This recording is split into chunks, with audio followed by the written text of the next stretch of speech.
Baby, let me take you for a ride. It's crazy that we on the same vibe. I really wanna try to stay on the same side. So can you stay tonight just so we do it right?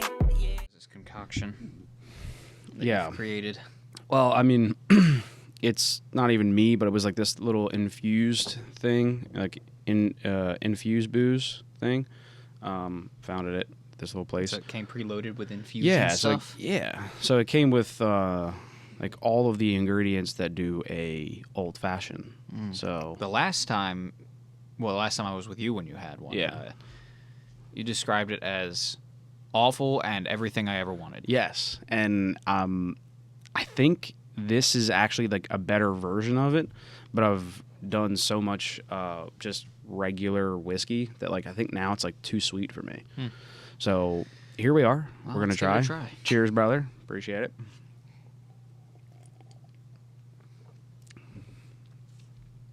What do you say? Now it was made with monkey shoulder, Yeah, yeah. it so definitely monkey's in was. there.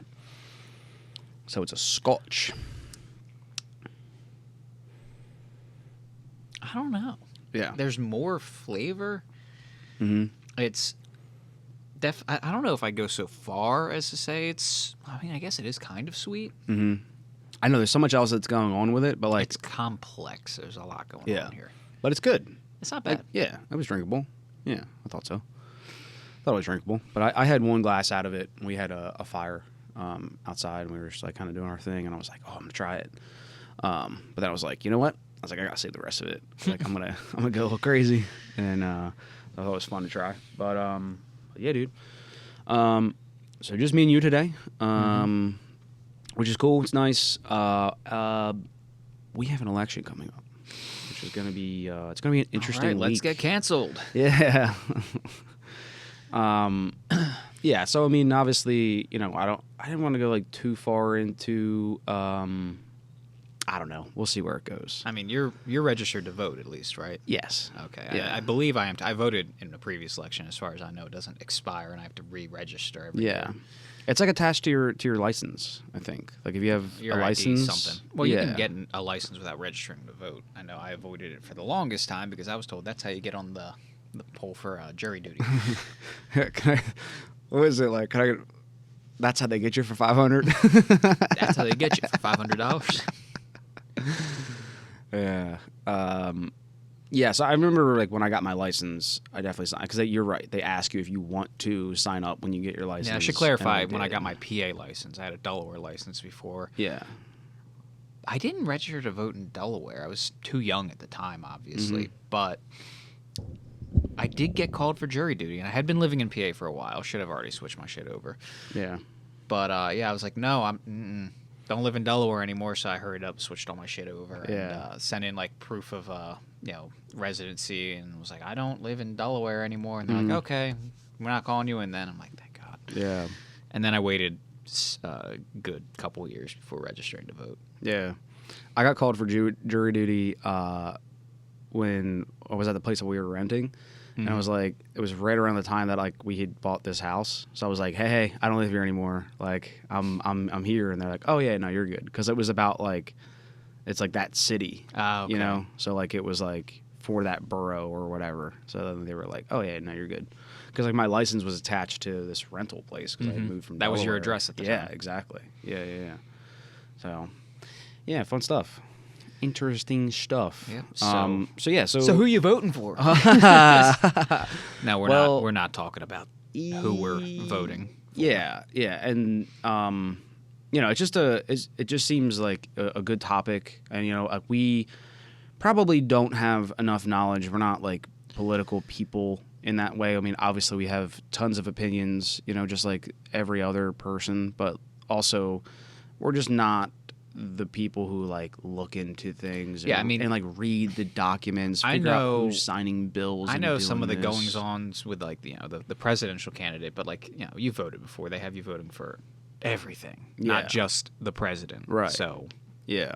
I don't know the rest of the people. I don't know what their platform is. Yeah, but exactly And I that should, but yeah. So, and that's what we were just kind of touched on before we started the podcast was that a a lot of these things, when people are going to vote, that they take, I don't know, I think they take too much consideration into like what that president stands for and like what's like the goes on. And we've kind of harped on this, that it matters more about what's happening in like your borough, your township, your city, your state. Who was that we? Your buddy that we had, Kevin. Yeah. I kind of agree with his opinion in that the government that has the most direct influence on your day-to-day life should be your local government, because they're going to be the ones who are in tune with like what your community needs. You know. Yeah.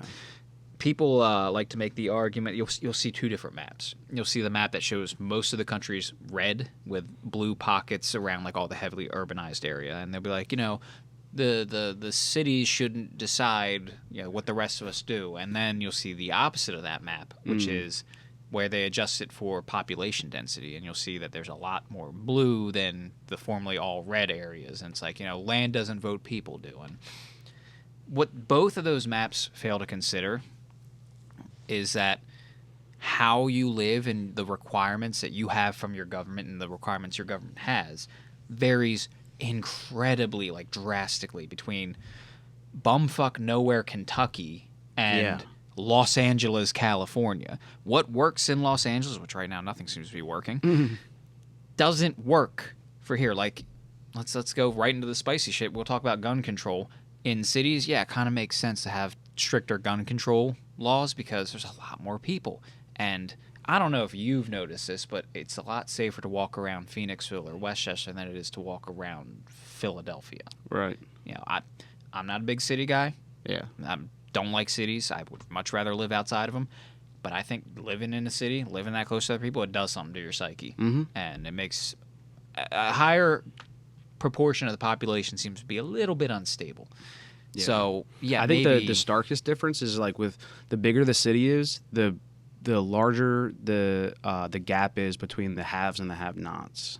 That's what I see the most. I mean, that's where you'll see it contrasted more directly, I think. Yeah.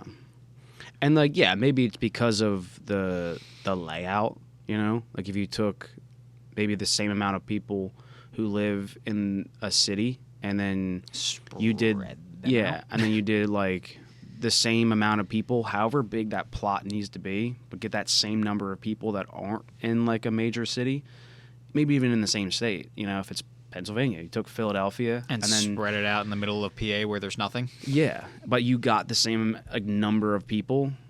Like, would you still see that same disparaging of like haves and the have-nots? Like, probably not.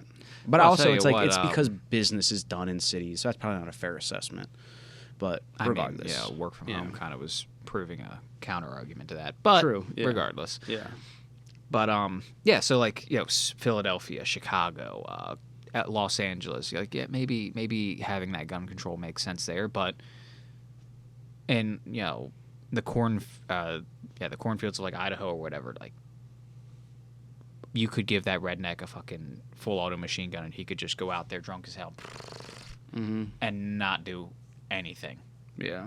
And I'm not saying that, you know, that's what we should be striving for, obviously, but you don't need that gun control. Hell, even where I live, like, it's suburban. I mean, there's a town, you know, in-town part. Shootings aren't exactly, you know, even a remote occurrence there. Yeah. So, it's just one example. And then you've got, just how the government allocates money to be spent and all that. And, like, it's not a one-size-fits-all solution. So, you know, to try to give the federal government this sweeping set of rules that applies to everyone. Like, there's a time and place for that. You know, driver's licenses should be a common thing, obviously. You know, if I don't want to have to worry about if my driver's license in Pennsylvania is valid in Jersey or New York or whatever. There's times where it makes sense, but at the same time, like, we don't need every single rule to be micromanaged by a federal government who's in general out of touch with the general population. But, like, you know, DC's a metro area. They have no idea what it's like for someone living on a farm with, like, their nearest neighbor is 10 miles away. Yeah. It's an entirely different set of like circumstances, and it requires an entirely different set of rules to make function. Yeah, no, 100%. Yeah, because like there's a crazy like just to like add on to that. There's a crazy. You're right. There's a crazy difference between like what someone needs from their government in Iowa versus what someone needs from their government in New York City. Mm-hmm. You know. So, and I feel like that's what I wanted to bring up just once again. Like you said, we talked about it with Kevin, but like now that we're close to the election time, like maybe somebody will watch this and they'll just kind of understand or hate our guts or hate our guts. But like basically, the takeaway is that like just like you were saying, we're like and like I don't know either. I haven't looked into like who our people are, but I'm gonna now, and so I'm sounding the alarm, and people need to Google the people that they're gonna be voting for, because like that is what matters. That brings up a whole other set of problems, though, and something that was, I think, perfectly exemplified in this recent election is, like, even if you do Google these people, you don't know what they stand for. It's all obscured and hidden behind mudslinging. Yeah. Every single political campaign isn't what I'm going to do for the people. It's, well, this person's awful. They did that. Yeah. Like, tell me what the fuck you're going to... That's why you and me were, like, kind of a bit hype about RFK, because he's like, here's what I want to do for you. Yeah. Here's how I want to serve my country. Yeah. Yeah. Whether you agree with his policies or not, that right there is admirable. Yeah. And even better than that, he was asking people, what do you want me to do? What can I do for you guys as like American people when I become president? And, obviously it's a two-party system. Yeah. It didn't used to be like exactly structured that way, but now we've put the final nail in the coffin where like there's no turning back from this being a three-party system. Two-party system. I'm saying it'll never become a three-party system. Yeah.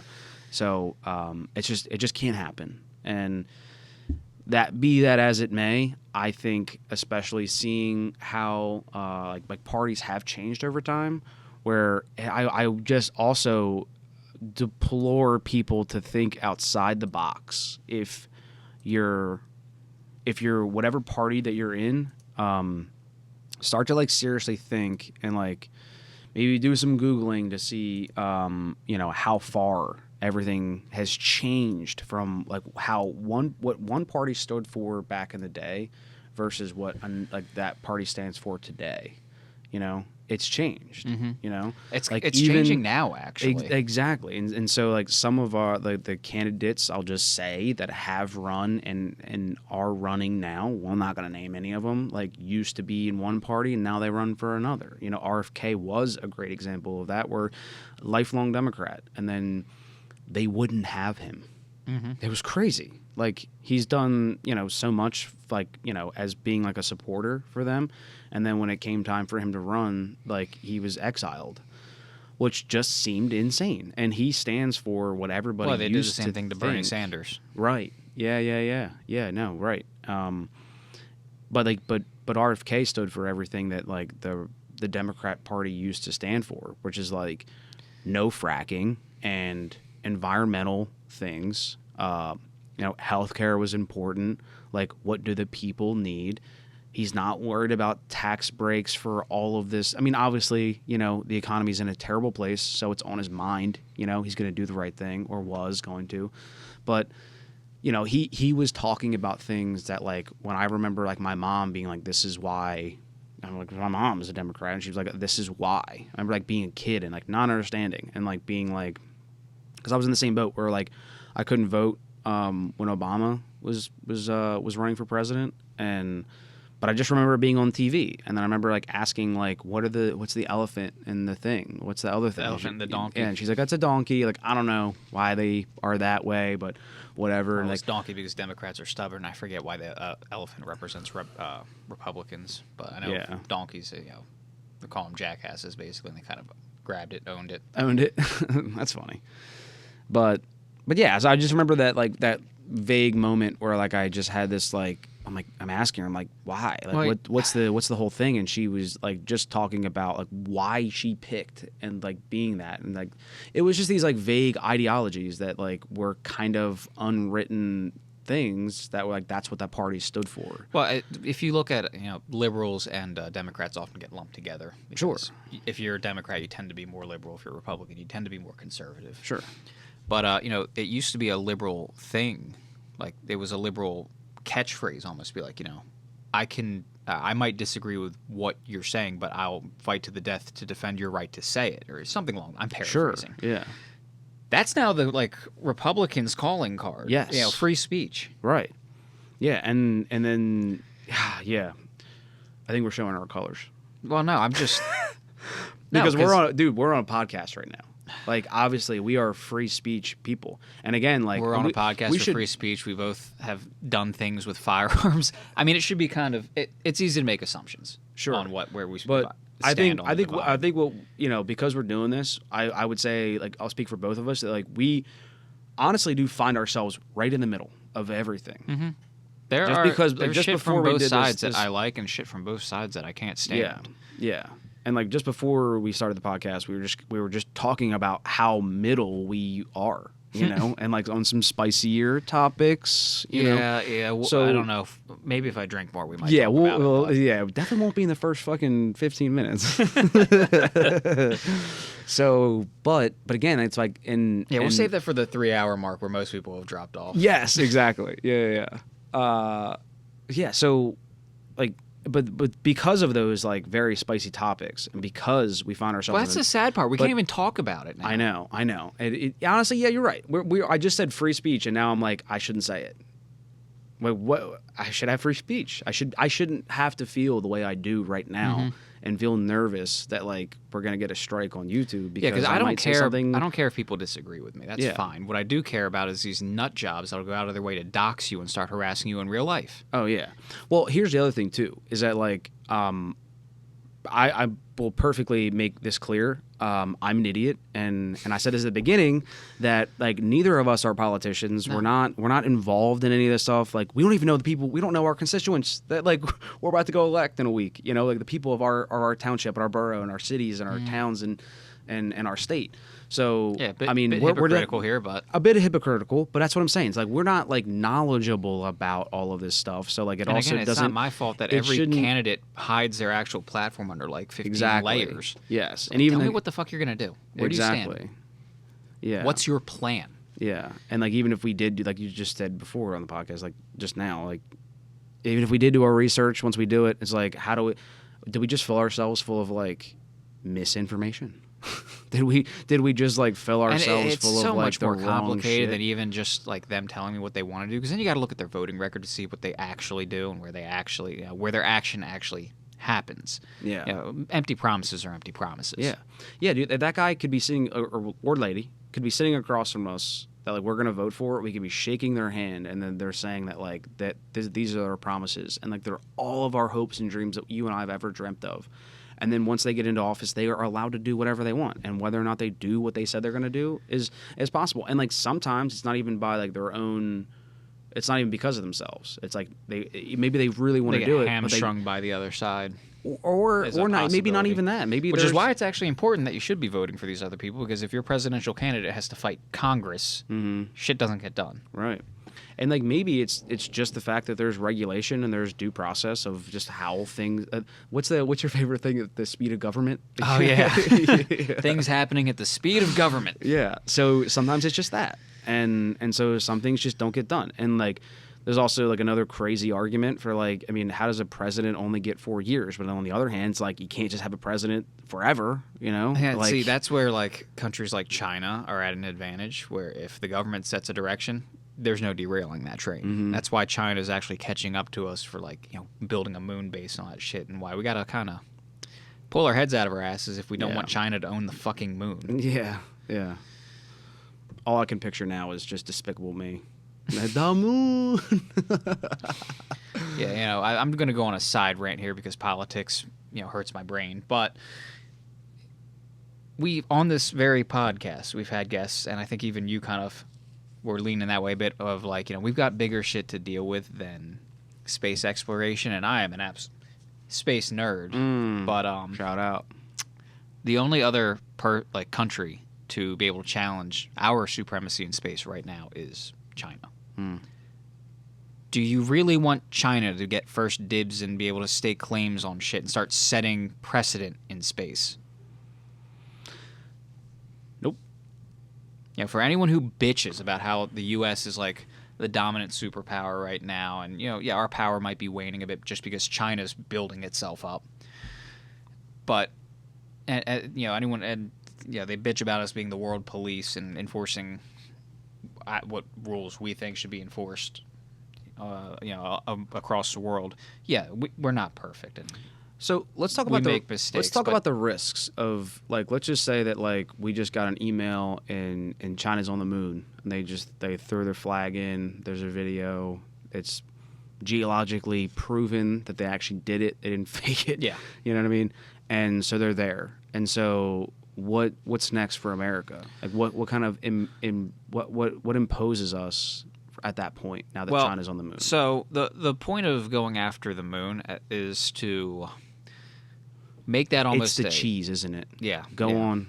It's the cheese. We knew it. can't let them have it. Most Big of them are lactose cheese. intolerant anyway. What are they going to do with it? Big Cheese doesn't want us to find the stash. You ever seen Wallace and Gromit? Oh, with dude. the I had all of them on tape. But yeah, so you remember that's my Yeah. favorite one where he goes to the moon for the cheese. Yeah. Dude, that's the Not best like one. any cheese I've ever tasted. All right, I promise we're gonna go back to this. Can you please pull that up?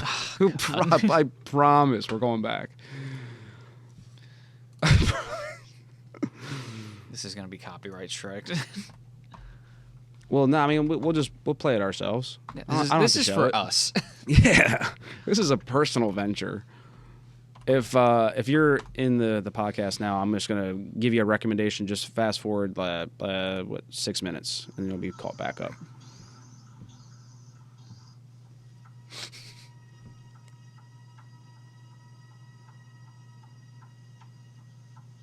Here, I'm just gonna put it on this that way I can cut it out later,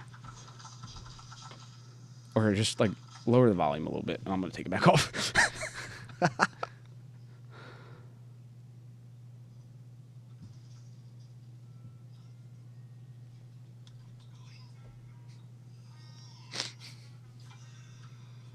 Dude, it's so good.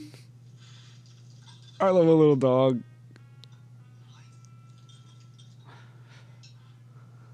Cheese.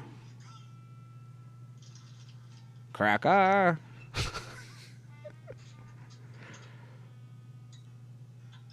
Good cheese.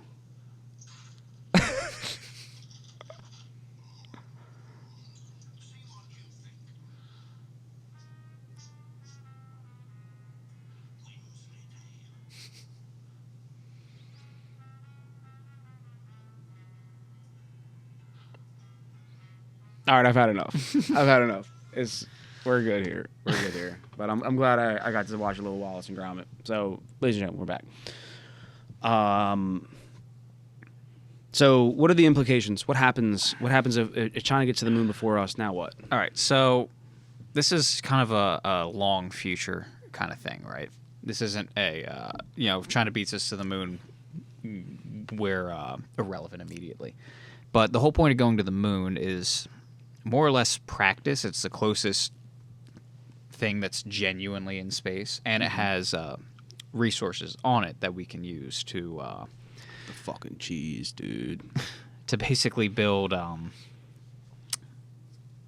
a jumping off point to get to Mars, to get to the asteroid belt. The asteroid belt is where it's really at, because that's it's kind of been theorized that the first business or person who owns a business, whatever, who can successfully and economically mine shit from the asteroid belt will likely be the world's first trillionaire.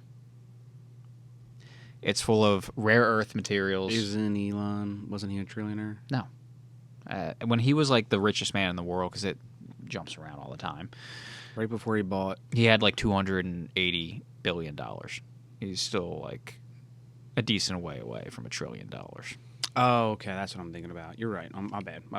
Yeah. Go off, King. So, the moon's got ice water on it, and that can be used to create hydrogen and oxygen to basically make rocket fuel. So we could have shit launching from the moon. On top of that, like I said, it's practice for how to do operations with zero atmosphere, low to no gravity. and it's relatively speaking close. So, if shit goes wrong, we can get supplies out there pretty quick. We can get people back pretty quick. It's safer. So if China gets there before us and stakes out basically the entire South Pole where the ice water is and ices us out of that, well, we're at a major disadvantage because leaving from the moon to go further out, much smaller gravity well, takes a lot less fuel. It's just easier, especially if you have the fuel there on the moon and if we're making the fuel on the moon. So you think that if China got there first, they would be like, no boys allowed? Or no that's no exactly girls their allowed? MO. Yeah. That's what they're trying to do with the 7-dash line or whatever in the South China Sea. They're like, this is ours. You can't. No, this is ours. And the rest of the world's like, no, that's never been yours. What are you talking about? Yeah, see, that seems like some China shit. Yeah. I'm not going to lie to you. So, now, obviously, when it comes to, and obviously we know we're not going to China. My bad, China. But when it comes to Taiwan, China's like, oh, that doesn't exist. That's actually China. What is this Taiwan you speak of? But you can pull up any map, and Taiwan will be right there. Yeah, I'm actually a fan of the maps that world... say Taiwan and West Taiwan. Yeah, that's funny. So, so we just go, okay, yep, that's yours. Like, what the fuck's this guy up with? You know what I mean? It's like a. There's no need for the United States to just go muscle them and make them realize that that's not theirs, and you don't fuck with Taiwan. We're not necessarily doing that. I'm sure there's some things. We're not. Hang on, we're nudging, but no one's putting their foot down and being because we know fuck you. It's water. If we want to use it, we'll use it. We drive our fucking giant ships through the water in between Taiwan and China. We're like, yeah, fuck you, dude.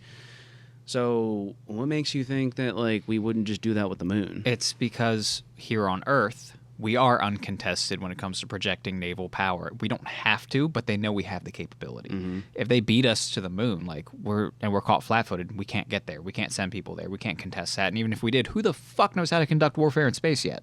Yeah. And the last thing we want is China to figure out how to do moon fights.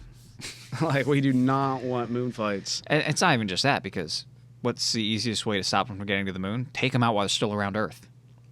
So you think China would have once they get to the moon that they would just start launching? If it ever came to blows with China and it's at the point where we have space warfare, we're fucked. Not just we as in the U.S., the fucking planet. Because what happens when a satellite breaks up in orbit, or a ship, or what have you? It's coming in. No, not necessarily. If it's high enough, it stays up there as an uncontrolled, untracked debris field, moving at 17,700 miles an hour. Oh, shit. You ever hear of Kessler syndrome? Oh, fuck, bro. Yeah, dude, I never really even thought of it that way. Kessler syndrome. Yeah, because if we start fucking with stuff up there too much, and it's spinning around our orbit, we can get stuck here. Yes, that's what Kessler syndrome is. Shit. I mean, specifically, it's damn. It's a cascade effect where as soon as we reach a critical point where there's too much debris that it's inevitably going to hit something and break something else apart. Well, now you got two debris fields that are going in every fucking direction. And then it hits another satellite, boom, boom, boom, until we're trapped. Dude, that's fucking nuts. And look, I don't want to not. And I'm not saying I don't China, want to not like China, but I feel like China obviously has got China, a little bit. And by China, I'm referring to its government. Yeah, exactly. Yeah. Chinese people, we love you. We love everyone. We're all humans. We're here for you. Kind of wish you'd stop supporting your government, but I don't know if they have the choice. They might not. I can't hold them against that. But, yeah. There are plenty of them who do. Brother, China won. Flashback to another podcast we did a long time ago. Are you saying not China won? I'm never going to China. I'm never going to China. So, but. And I'm not saying but you've talked about on the podcast where they've had the fuel tanks that come off of these crafts that just land in places and contaminates fields. Or China has not set a very houses. Good example of considerate and polite space. Right. Anything. So they're not going to get to space and then just clean up their act. I saw something else that actually really kind of resonated with me. And it's like, the U.S. is the world superpower right now. Sure. And, Forever, you baby, look let's at go. and you look at all the bad things that we've done and, that everything we've gotten wrong and all the mistakes we've made that you hear about because we have a free and open press that can report on that, whether the government likes it or not. Yeah. Now imagine that being China where they don't have that. Right. You want that to be in charge? Yeah. Like, you want them to be setting the terms in space? Like, the U.S.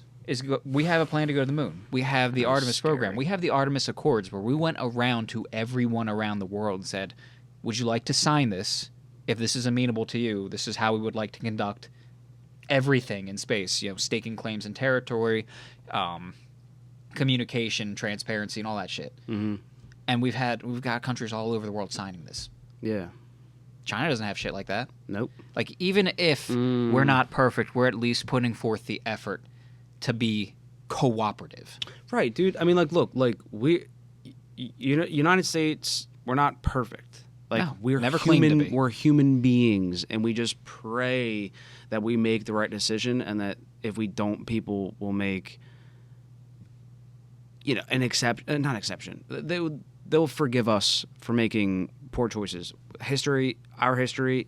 Obviously, we love America. It is our country. I will not claim that we're perfect. I will claim we're the greatest damn country on the planet. Goddamn right, dude. So, but like we've made some mistakes because we're human. But we have the Constitution, which is controversial. We have the somehow it's fucking controversial that like we had to fucking write some rules down. Yeah, I'll stand on business. The U.S. Constitution is the greatest foundation for a country. I would say that it's pretty goddamn tight.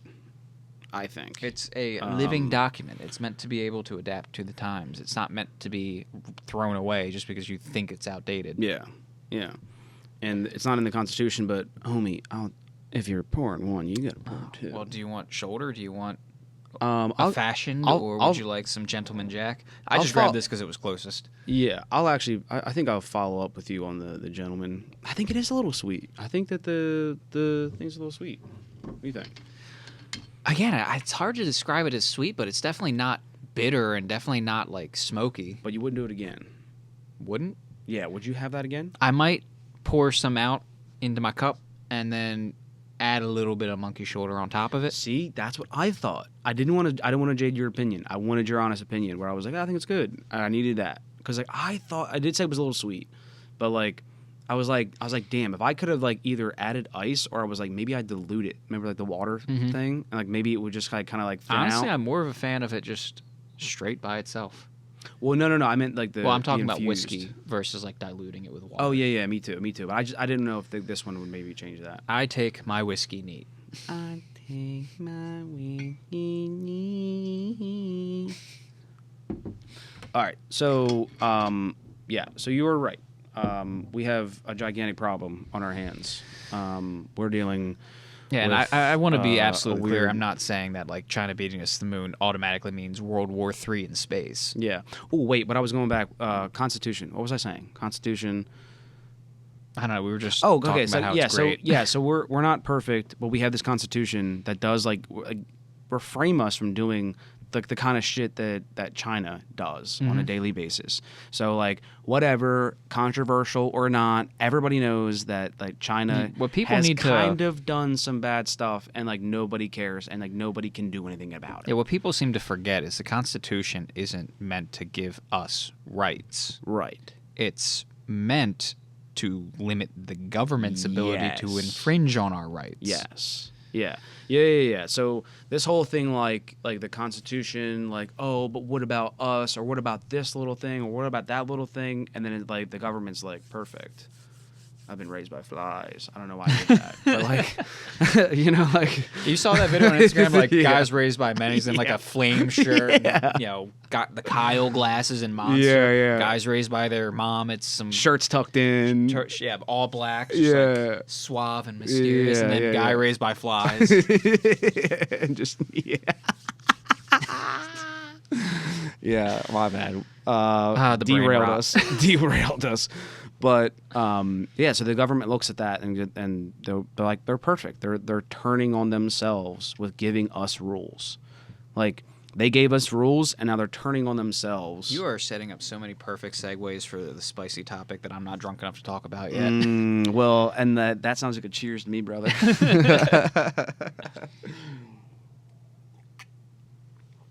So, what's the segue, dog? I don't know if I want to talk about it. Okay. well, I'll just continue because I feel like I'm on a roll. So, yeah, I think the government can surely thank the people for like wanting to overturn the Constitution. Yeah, I saw some article that You was know, saying, it does- like, is it time to throw away the Constitution? Is it actually dangerous? I'm like, why don't you go live in China? Yeah, like, dude, like it's And crazy. if you live in China and you follow the rules, you'll never have a problem. Yeah, it's But like it's like God forbid the government does something that you don't like, and you say something about it. yeah, it's like hang on, man. Like we're all humans. Like, we're all people. We're all supposed to work together. But like when you get a lot of power, it can go to someone's head. And like as soon as we start negotiating, removing the rules that have been written hundreds of years, it's like that. And again, like not for us. It was to restrict and limit our government, which is honestly how we started this whole podcast. Was that we wanted to talk about the election. Obviously we're not getting into the politics of it, but just in the mere fact that like I just wanted to remind the people who are listening to this, all 12, thank you so much. We'll never forget you. That there's more than just the president that you're voting for. As what you were also mentioning, and like levels to that. But like just to understand that like just because you don't like either of the candidates, and you hate it, you want plenty at stake to here. throw your hands up and go, I'm not voting. It's like, please understand that what should be more important to you is the people who are working for you in your city, your borough, your and again, township, I'm in your being state. a hypocrite here because I haven't voted in any local elections. Yeah, I have. Yeah, I did. Like I did every Honestly, I don't know they're coming up, and then all of a sudden it's like, oh yeah, local elections were yesterday. I'm like, huh? Yeah, I love like the headlines hit the next day. Like, oh, you missed it? Yeah, I know. You're right. It's tough. You know what? I'll thank Google. Weirdly enough, Google has tracked me so much that the last one that I had, I was reminded by that. I had a friend I won't name who like hit me up and was like, hey, like you're voting, right? Like one of those kind of like texts. And I was like, oh yeah, like I did just see that. To be honest, like, I didn't tell him that, but I was like, oh hell yeah. But I was on Google and when you hit Google on the app, and then there's like the whole little list of like little things like articles that they'll suggest to you, and it was like, hey, election time, what are you gonna? Like, it was like some kind of like dumb article about elections, whatever. And I was like, wait, there's an election in my like for whatever, and I was like, oh cool. Yeah, I feel like a Roger lot that. of people like. There's a decent number of people who vote in local elections. It has to, or it wouldn't function at all. But I feel like it's small enough that, especially like if you're voting for like mayor of your town or anything like that, and like super local, probably wouldn't be that hard to get a face-to-face like sit down with like some of these potential candidates and be like, 100%. Tell me about yourself. Yeah, 120%. I'd like to be an informed voter. Something I should look into, actually. What if we got him on the podcast? Oh, dude. Well, I mean, you and me live in different towns, but there's probably something in between that we might be able to work on. I like to think about a time where you're in politics. This podcast may ruin it. I don't think it will. I don't think I've said anything like particularly offensive. I'm kidding. I'm just kidding. No. And honestly, like I think and if you have an issue with my opinions, then fuck you. He's kidding. But yeah, I think that if anything, like the podcast does more for us. I know that there's a lot of people who I've talked to who are friends of mine, and they're interested in the podcast, like being a guest, and like they want to be on, but like at the same time they're like, I won't do it. They're like, you know what I mean? Because like they don't want to be on, and I get it. Because like if you're a guest, it's a little bit more difficult, and that's why like we are very open to anybody who's been a guest. Like, come back on. More than happy to have you. Get a second chance of like or a millionth chance. I mean, we're going to do this forever, as long as we can. You know, as long as our Constitution is here for freedom of speech, we will continue to do this. So, so it's more difficult for people who are just coming on as a guest because they get like the 15 minutes, and like, but we're on every episode.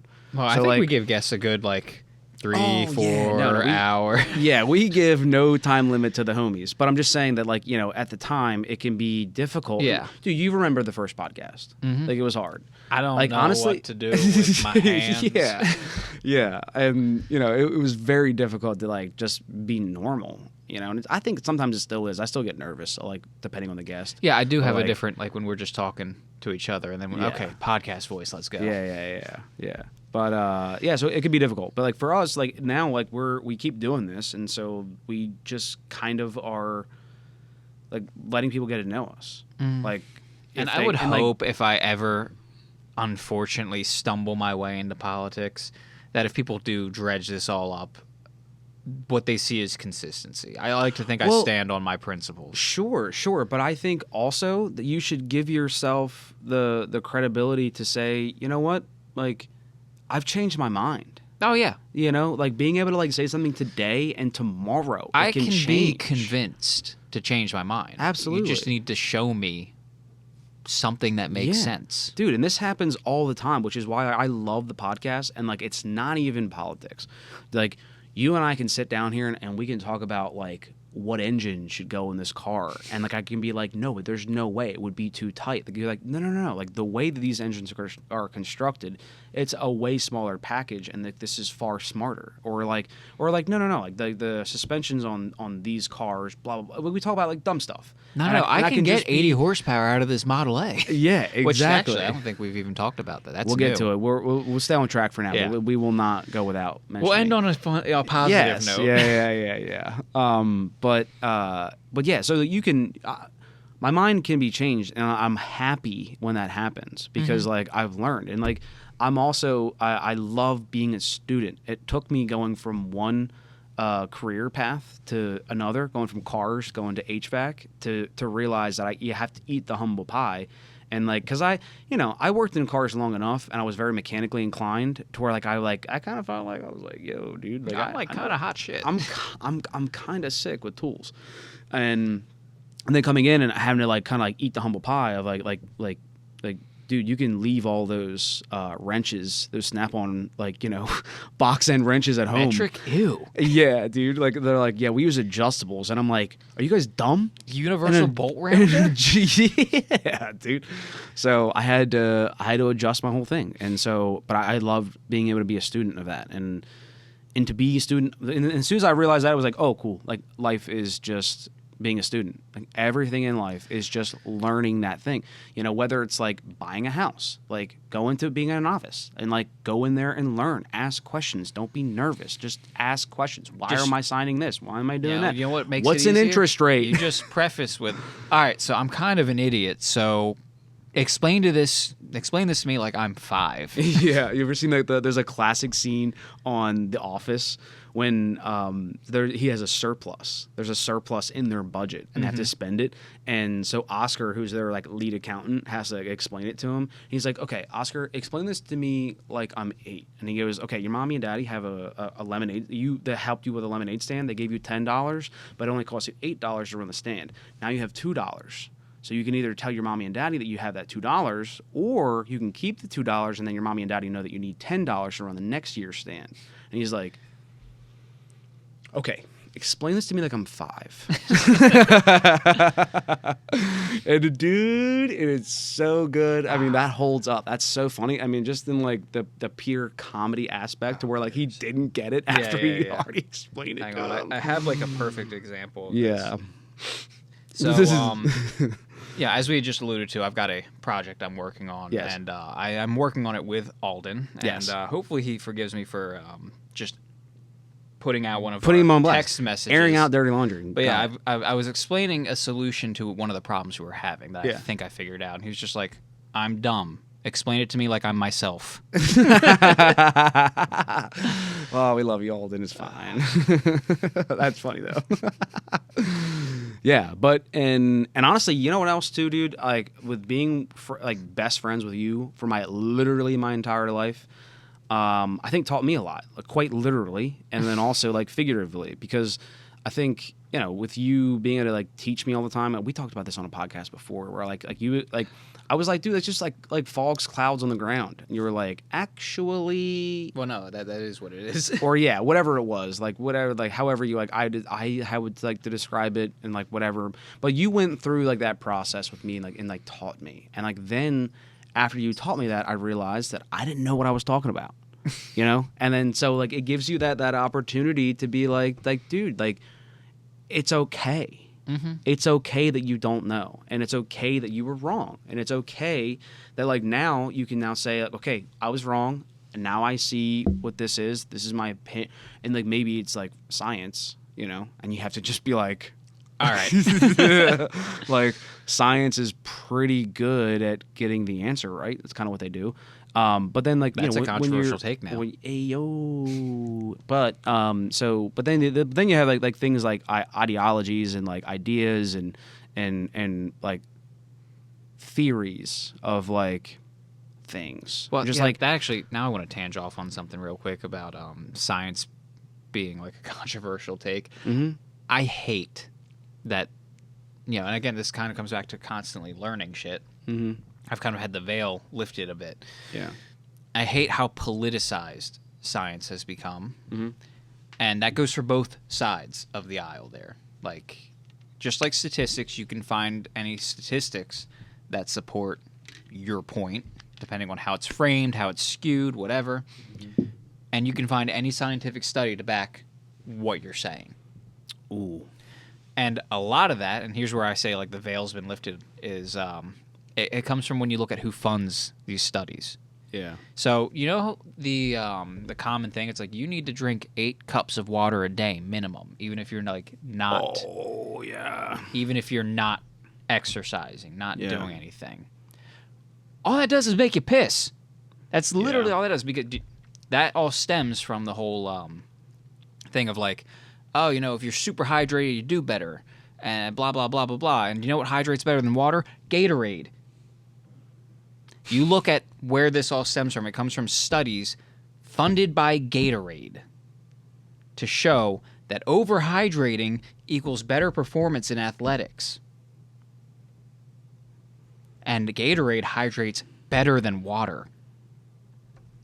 It's got electrolytes. It's got what plants crave. What plants crave. Yeah, we're living idiocracy. I'm trying so hard to take you seriously, but 2 things went through my head. DJ Khaled going Gatorade, and then fucking That's just got what plants idiocracy. crave. Yeah. But no, we're fucking living it. Yeah, we are. It's intense. If you talk to like an actual healthcare professional, they're like, your body's pretty good at self-regulating that.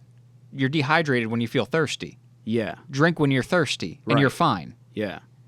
Yeah, exactly. Yeah, to be like, well, I have to get like 32 or 48 ounces of water every single day, or like I'm going to be blah, blah, blah, or like, whatever. No, the you're just going to be like, pissing more. Congratulations. Yeah, and actually you can drink too much that's water something and then else. wash all of like the salts out of your body, and now Water poisoning. Gatorade's like, hey, Hey, I have a solution for that. Yeah. And have you seen Gatorade selling water now?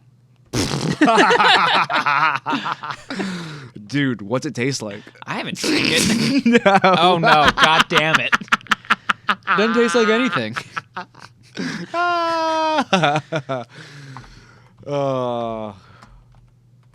If you need more info on that, Watch check out the our last last one. podcast with Alden and Drew, because we just skip to the middle and you'll just hear Adrian and Alden screaming at each other and Drew about water.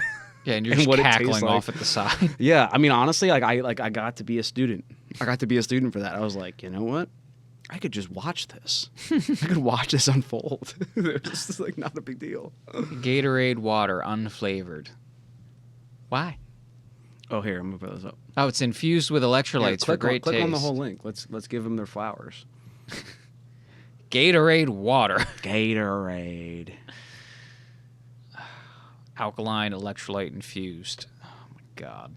Hey man, you know what's beautiful, and I love hearing this, because it happens a lot of the times. Beer distributors, like big ones like Bud Light, Coors Light, these big companies will when there's a natural disaster, and I forget which company it was, but when the things were going on in North Carolina, they just like stop all production of I've making heard of beer, this. and then they just can water and they ship it for free out to wherever it And needs to then be if done. if you believe all the crazy reports coming out from the last hurricane that blew through, FEMA intercepts it and then just doesn't distribute it and claim that they're taking inventory. Yeah, dude. You know what? I'm actually fine with tanging to this just for a second, because there was another video that I Just in watched. Ah, yes, just in case. Oh. So I watched. I got a rabbit hole, YouTube rabbit hole. Mm-hmm. This guy has his own personal helicopter. So there was a lot of people who had personal helicopters. Private pilots, helicopters, all that. Yeah. Yes, and like they were showing up to these places, like people, like nonprofits were organizing landing zones and gathering supplies to distribute, and then also to be able to like pick people up. Like if they have an issue, or like they're in a spot where they need to be picked up, like just pick them up, go, just help. And so obviously, when a lot of people are helping in a very big issue, it can be confusing. So for the people who are like required to, and like would be penalized and get in a lot of trouble if they didn't, help, like the law enforcement, stuff like that, like EMS, rescue. They have National Guard, Coast Guard, whatever. Yeah. So, and even smaller, like township stuff, like where it kind of gets a little bit like, less big, like it's their responsibility to take care of this. Like it gets a little bit confusing. Now, we know firsthand just from yesterday, when it comes to, should I keep this on? I mean, if you want. When it comes to, I'll leave it on. This is fun. When it comes to yesterday, just to take little plane rides, it was like, hey, like you can't fly. And so context for that, we are close enough to Philadelphia. We had a car show at an airport where you had $40 airplane rides. We were close enough to Philadelphia while Joe Biden was in town that we essentially all got grounded. Point A to point B, travel was allowed, but loitering in the sky. Yeah. I believe the Secret Service said we would be getting an air show with F-18s if we continued to do that. Yeah. I tried to get our pilot to go back up because I think that'd be cool, but Yeah. It may have also been the last thing we saw. Yeah. But Limerick is technically like the plant for Philadelphia. Like it's so it makes sense. Got some cool pictures too. Yeah, some cool pictures. So anyway, when those kind of things are happening, you're being constant radio communication. Like, I mean, you couldn't, putt around that track without even like running into someone knows. You know what I mean? Like whatever you're doing in a plane, airways, helicopters, someone knows. So, and obviously with all the confusion, I get it. But like what this video was, this guy dropped down to pick up these people. And he spotted them while he was flying. He was going to do something. Dropped down. All he had his son with him, and he had the plane was already full of a plane bunch or of helicopter. Oh fuck, helicopter. Okay. I'm sorry. Yeah. So he has a helicopter. He's got his son in the passenger seat, and he's got a back seat. But it's like the whole thing's full of supplies. He makes enough room to take the wife. There's a wife and a husband who are like just stranded in this remote part of North Carolina. So he's like, I can just take one for right now. I promise you, I'm coming right back. Take your coordinates down. Figure out where you are. Yes. Yeah, of course. So when he goes to drop off this woman at this wherever, I don't know. Wherever he was taking the supplies, maybe? I guess. I don't know. But like when he got there was this like firefighter EMS guy who was there, like a marshal who was there and was like, if you go back and pick up one more person, you're being arrested. You and your son. Like, you are to do what you're supposed to do. You didn't radio in, and, like, apparently he did. But, like, this guy's, like, just kind of strong-arming. Hang on. Let me get to this. So, he's, like, he goes back, and he goes to the guy, he lands there and just tells the guy, he's like, "You're not gonna believe this. I had to come back to tell you because I can't leave you here like not knowing. I can't take you with me.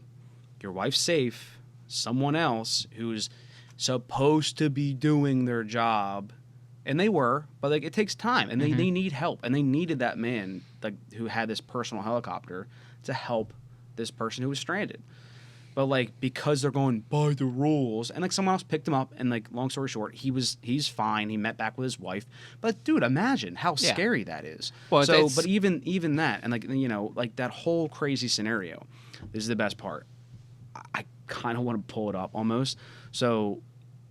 Maybe we'll be able to do a pee break. Maybe I'll pull it up later, but like, or just show you after. So there's a press conference. So there's a guy who's interviewing this couple. They're talking about the whole thing, and then not a press conference. Let's chill. Just an interview. But an interview, and this guy is interviewing these people, and then he interviews the company, like the fire department, EMS, like whoever was in the rescue mission.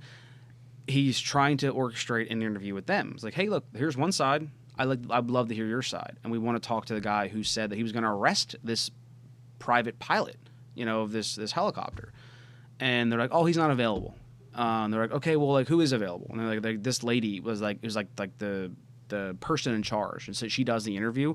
Bro, I kid you not, like it's in this like little shitty room, and like there's up here in this corner, there's the smoke detectors on the wall, and it's hanging off the wall. Like it's the shittiest thing. And then there's a door in the back, and in the middle of the interview, he opens up the door, and guess who it is? It's that guy, dude. He's like, oh, closes the door, and they're like, bro, I'm like, what's happening? Yeah, there's so much shady shit that like, okay. First of all, I'm done now. I need this. All right. Got to make sure I'm protected. Yeah. First of all,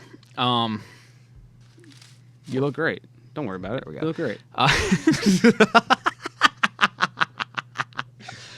All right. So first of all, I understand why they would need to control airspace, because if you have a shitload of pilots coming in and out, like you need to know where people are to avoid accidents, like. And if you just have an influx of like good Samaritans who have the best intentions at heart, just flying in from everywhere, shit's gonna go off the rails. Maybe so that makes sense. But also, like if you're somebody who's picking up supplies with a nonprofit, like this is all recorded, and you are a pilot who's like at least made it this far, you're supposed to radio, and like apparently he did. But the problem was that this fire marshal obviously is not like being radioed by the FFA or FAA. Well, I'm getting to that. Yeah, I'm sorry. So, while I understand the need to control airspace in a situation like that, yeah, you're right. Especially, yeah, shit like that, there should be someone who just goes, "Oh no, that was necessary. That's fine." Yeah, and that is a common problem with fucking anything like government run. And that's why I think government should have as little involvement in shit as we can get by with. I'm not saying we are, go full anarchy or full, like, I guess libertarian where, like, the government's completely powerless. We tried that. That was the, before the U.S., what was it, the Articles of Confederation, before we had our Constitution. And, like, they were just like, oh, well, the states can just pay the federal government when they can. There was no real enforcement behind it. And the federal government went broke and it just fell apart. I'm not saying we need to go back to that. But the more you involve government, especially, it's not just government, but like government that's been around for a long time, it just gets bloated. Yeah. It gets bloated with bureaucracy, and then you get breakdowns in communication and shit like that, where because we can't get a hold of the right guy or someone gave this order a while ago, we can't break from that in dire circumstances where it's not only necessary, but it would be the most efficient option. So, our military doesn't even operate like that. Our military hands the initiative down the line to the last man. So if, like, your commander gets shot, and tons of other armies around the world, that's it for that entire, like, platoon or whatever. I don't know how it's organized, but, like, if the leader gets shot, that platoon's, like, out until, like, they can group up with another platoon leader or whatever, or until they get new orders. In the U.S. Army, the next guy down the line gets command. All right, here's our objective. We were supposed to complete. That didn't work. We got to do something else. Let's figure it out. And if that guy gets shot, the next person down the line. And it keeps going until, like, you're down to, like, the regular infantrymen. They're just doing shit. Yeah. But they're all trained to do that. That's because that's the most efficient way and the most resilient way for that to operate. Our government's not set up like that. Yeah. Anything that's like government run is not set up like that. And it's been around so long, and all they do is add. They add regulations, they add rules, they add laws. They never take away. Well, of course. So now something that should be a, hey, I found some people that are stuck. I can only grab one. Can I go grab one, come back and get it? Get them out of this dangerous area. That should be that, and it should be a, oh yeah, do that. I'll make sure that there's no one in your air lane. Mm-hmm. Becomes a, if you pick up one more person without permission, I'm arresting you. Yeah, which is just insane. It's insane in a crisis we're Where deterring, efficiency is like life or death. Yeah, and we're deterring human beings from helping other human beings. Mm-hmm. From That's doing what common makes me sense. so sad, dude. Like yes, there's threat and there's danger, but dude, we're in a natural disaster. There's a real thing happening here where like these human beings need help, and I can't even imagine. Like where I live is in a little bit of a wetland, and we've had some flooding, and it could be crazy. And for those people, it could get bad. Yeah, for those people, I'm sure they've had like flooding just like mine. And when they were being told about what was happening, it was like, hey, it's gonna be some bad storms. So like, yeah, we know, batten down the hatches, put some stuff here, put some stuff there, make sure like the basement's clean, you know what I mean, like that kind of stuff. Like, hey, yeah, let's go, put some water in the sump pump, make sure it works, that kind of thing. It's not like you guys need to evacuate. No one evacuated. You know what I mean? So like, you are in like literally the worst case scenario. Mm-hmm. And so for them to like not, it just, and again, we beat up FEMA, and like they definitely deserve it. And like sometimes, I don't know. I don't know how they, I don't know how they, up more. Let me put this. oh, put it back on, baby. So there's a lot of weird shit that came out from there. Yeah. There were tons of people who were like reporting that like, maybe they weren't with a nonprofit or with any kind of thing. That was just like a community coming together to get supplies because they knew people were going to need it. Yeah. And FEMA would walk in and start confiscating everything and be like, oh, well, we need to inventory it. Meanwhile, the community that was doing this themselves had their distribution set up. They're already like handing it out to people. Like, these are people who have like their shit's been destroyed, flooded, whatever, and they're just like coming to a safe place, and they're like, we have supplies, come here. Right. And then FEMA shows up and goes, no, stop distributing it all, we need to inventory it, and then we'll start handing it out ourselves. Yeah. And then you got people who are dehydrated or sick, dying, not getting shit. Yeah. And the other thing that like really was fucking weird, and I would be skeptical if I hadn't seen videos of it. There was one of these like not government run collection centers where they've got all these supplies, and a fucking Black Hawk helicopter comes flying over dangerously low, and the rotor wash starts launching shit everywhere. Yeah. And then they just, after they fuck everything up, they fly away. Yeah. What the fuck was that about? Yeah. And you would know better than everybody else, and I'll say this. There's no way that you get to fly one of these Black Hawk helicopters without knowing that that's what the rotor wash does. And you would never put those people in danger like that. No, they were literally unless like the you were doing canopies it they on had set up purpose. flying away. There were bundles of like supplies flying away. Yeah. My point of saying that is that like any person who is authorized to fly one of those knows better. Right. So to look at this being like if anyone looks at it as it being an accident, I guess anything's possible. You know what I mean? Mm-hmm. We weren't there. We don't know. We weren't the pilots. I swear to God. But like, we weren't the pilots. But like, dude, there's no way that was a mistake. Because I saw that same video as well. That's fucked, man. Like, it's crazy. Now, and like, if and I at the want to, and at I the keep very taking this off, but I need to put it back. But like, if I were to don my hat real quick and assume the worst, that's the government saying, "Don't you fucking dare." Yeah. Yeah. Like, that's a show of force. That's an intimidation tactic. Right. And that's our government. Yeah. That shouldn't ever be a thing. Yeah.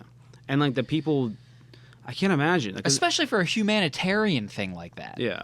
Well, Like, that's not even political. yeah. Well, like remember, and like this is just one instance for sure. It's anecdotal, but like That wasn't anecdotal. remember, That was caught on film. I'm just saying. I'm just saying that like it was one time. It was like one event that happened.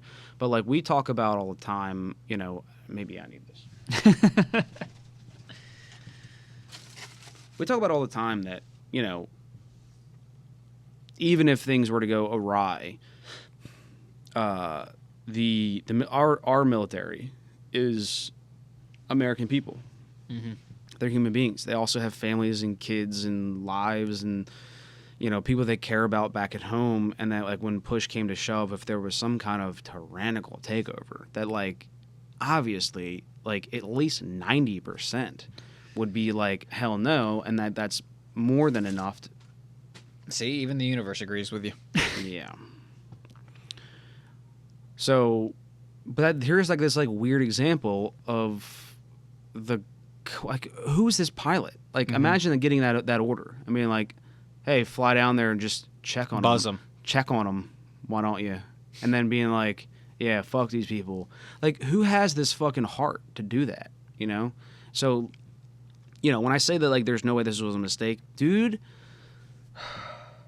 I hope for everything that's good in this world, I hope that was a mistake. Mm-hmm. You know? Because, like, that just seems like us checking the pulse of, like, humanity. Like, who the fuck would do that? You know? If you're giving that order, it's like, No. I'm putting my papers in and I quit. Or if I fly over, I'm going to be fly over like thousands of feet up where I know it's not going to disrupt something. right. Yeah, I'm putting my papers in and I'm done. I will. I've quit. Like, dishonorably or not. Like, I can't live with that. You know, I wouldn't be able to. Dude, it broke my heart and like it felt so good to see all these people like helping and like that's where I was at. I was in this. I was honestly in this serotonin. Like, This is I was in a serotonin restoring trip. your faith in humanity moment. Yeah, while I was on YouTube, and I was like, I Cletus McFarlane, which like we're not. I like some of his videos. You know, he's a great guy. I love what he does a does. lot. He does I a do lot like what he of great does. stuff for the car culture. He was one of the people that got the help. It just so happened, and you know, and like he was even it admitted where it wasn't like he was like, oh, this is like a chance for me to come do this. He was literally picking up his helicopter. His brand new helicopter, or I think he got it like refurbished. Yeah. He bought it used and then Had it rebuilt and all that. Yeah. And then so he was like picking it up and going back, and he like, on his way back, all this shit was already happening, and he was like, I mean, I'm flying over top. Like who's like, and I think his wife like reached out and was like, if we have a helicopter, like Who needs help? Who needs help? Yeah, exactly. And so they were able to help, and it was a really like. It was just a heartfelt, wholesome video, and it was just, and he didn't even glamorize it. He even said at the very beginning, he was like, no glamour. This is like, This is real. this is real. And it was only like the first, he just did a couple clips, and then his actual video went on. He was like, I don't want to like be, oh, look at me. It was like, but hey, just This is happening. Full disclosure, this is happening. Spread awareness. Look at all these other people who are also, he's on this like this strip with all these other helicopters. He's like, it's not like, you know, Cletus to the rescue. He's like, I'm one of like hundreds of people that have been helping.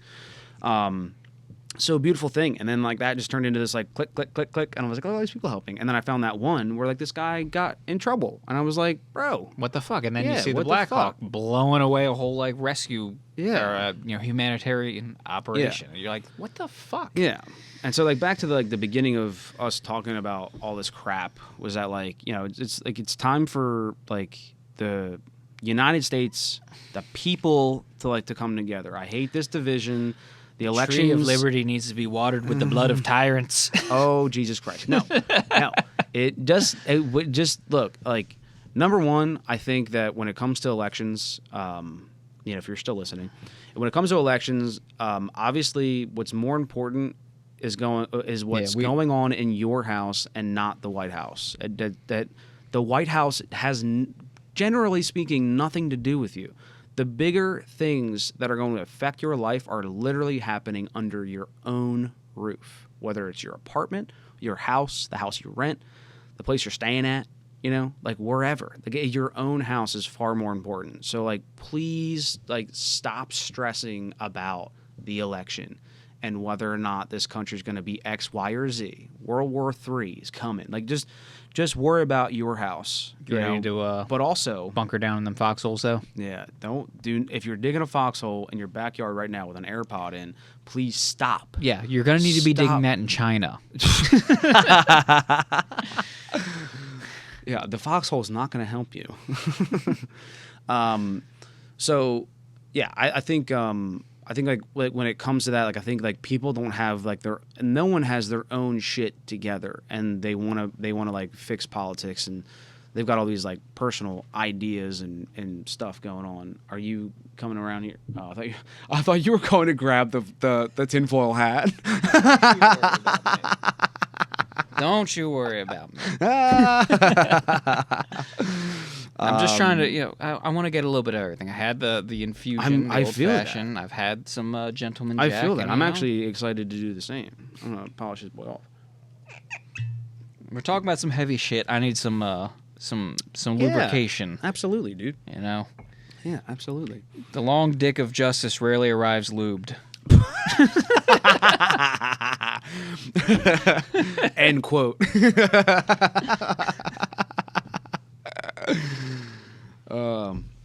Well, I guess my point of all that was, I feel like, people get like really upset like now where things have been getting divisive. Like we just already talked about, how we have a bit of a skew in people's decisions this election year, and people are there's more mudslinging going on between political opponents. Policy talk and all that. Yeah, exactly. So there's a lot of mudslinging. There's a lot of people angry about how comments and people said, and how they said it, or what they meant, or what they're gonna do. It's like everybody's gotta slow down, because like ultimately, like what you should really be focused on is like the people that are in your township, because I just want to deplore that like people should understand that like yes, like whatever I party, want to contradict what you're saying slightly. Well, let me just finish. I just like the people who have their heels dug in whatever party, you should understand that like whatever party that is and whatever ideologies you have, you don't need the federal government to make all of those decisions for you, and you should try to start devoting your time, your and efforts energy. and your energy into like your community, and like the thing that like literally the roads that you drive on, like you gotta schools stay your kids go focused to. here. Yeah. So like when I say like, because my segue with that was like, make sure that your house is good, like make sure that you hug your kids, make sure that you make sure that your bills are paid. Make sure that like you're getting to work on time. Make sure that like your house is in check. Run the vacuum. Do what you got to do. That same thing applies to like your house is your community, your township, your borough. Like that borough is, because like vote whatever president that you want in. But if your borough and your city, your town, and like your state isn't running the way that you want it to, who cares what president you have? Your president's not going to fix your state. Mm-hmm. He knows that's he's not going to fix your town, especially. Yeah. Or she. Yeah. Madam President. Madam President. Yes. It could very well be. To slightly contradict what you're saying, Yeah. you are emphasizing, and I think rightly so, the importance of local politicians and local politics and all that. But unfortunately, the way things are set up right now, there's still a high concentration of power in the federal government, so it does behoove you to make informed decisions when you vote on the federal level. I just want to make sure we're not like downplaying that this is still an important election, even though we would like it to be less important. Yeah, no, absolutely, and I think it always is, but I think that. But you are right. Like, make sure if your quality of life is shit, like you're not satisfied with the area that you're living in, but you don't foresee yourself just up and leaving it. Yeah. Local politics is where you should, be spending your effort. Yeah. I mean, listen, like obviously, the things that are affecting me right now, and everyone, and like as much as people like to think that it doesn't, is like it's money.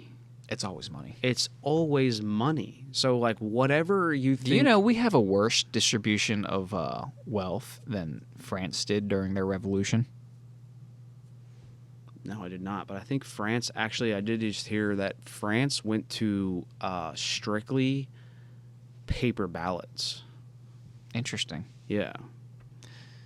It cost them a lot of money, but because of all of the just allegations alone... And, I mean, we've talked about that, like how, like, this is the one thing that you should be able to remove any allegations of fraud Yeah. as much as you can. Yeah. Well, look, it's like it's one of those things where it's like we talked about this. Like, you're right, but like it's one of those things where it's like people had all of these allegations, and it's like, okay, fine. Like, who wants to win an unfair fight? You go, okay, fine. You thought that there was fraud, then cool. We go to a fraudless system with only paper ballots, only people going in. Well, the only way... Can I also bring up, sidebar? We had someone come to the house today and ask. Canvassing? Yeah. That was a bizarre thing. That was a weird thing. Yeah, I got canvassed by... they had said that, we're canvassing for the Democratic Party, so I was actually sick, but I use that to my advantage because I know that and I'm generalizing, but generally those types of people were big on masks and social distancing. So I was like, oh, sorry, I can't really talk right now. I'm sick. You don't want to be too close. And they were like, oh, okay, we'll come back. And that just shut them down immediately. So, but I was actually sick. yeah.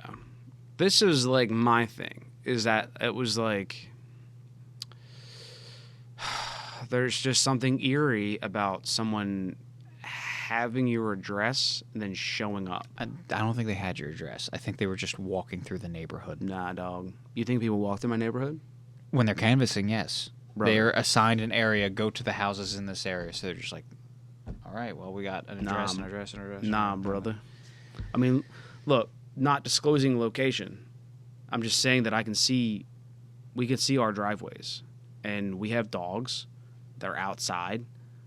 Right, a lot of the time, and at this moment, the dogs were outside, and so they started barking when this car was in my driveway.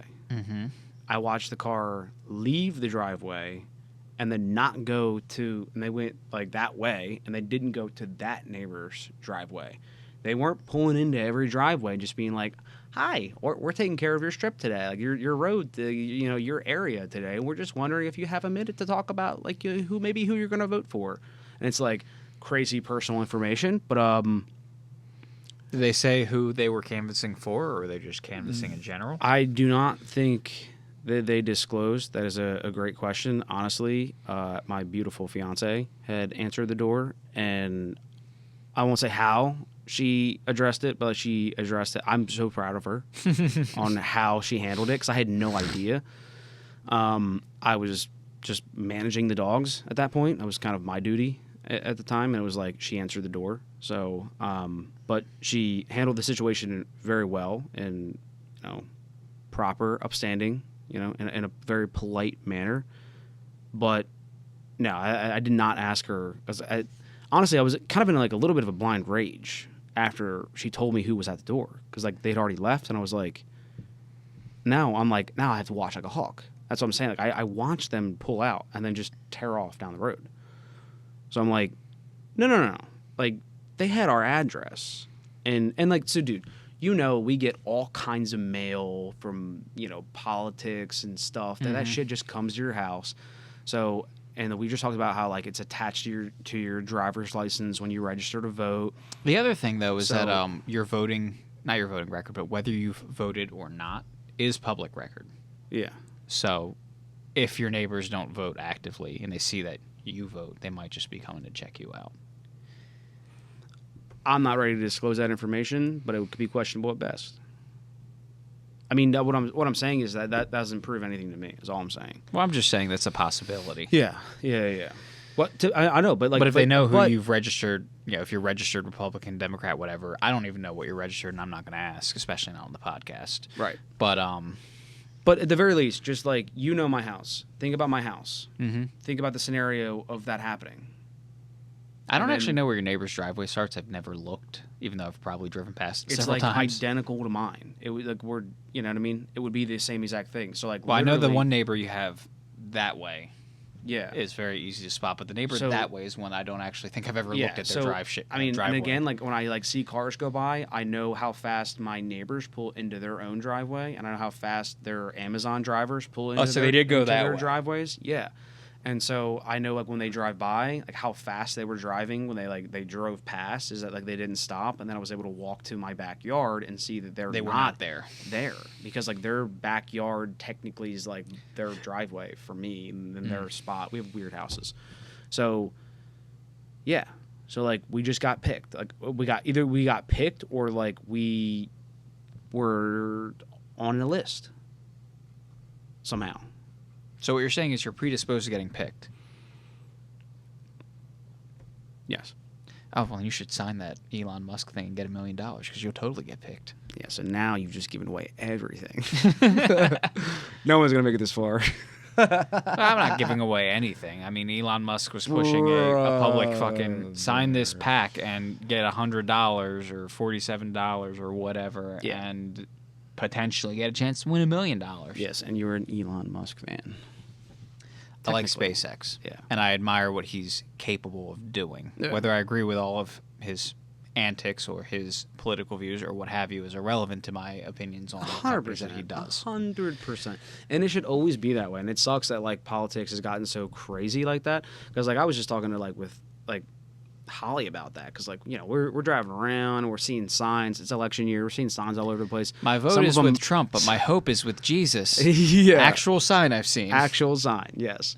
And I've also seen some signs that got burned down very clearly which ones they were. And they burned it down and like made sure it wasn't just disappeared, that it was burned down and you could still see what it was. Funny that how people will do that.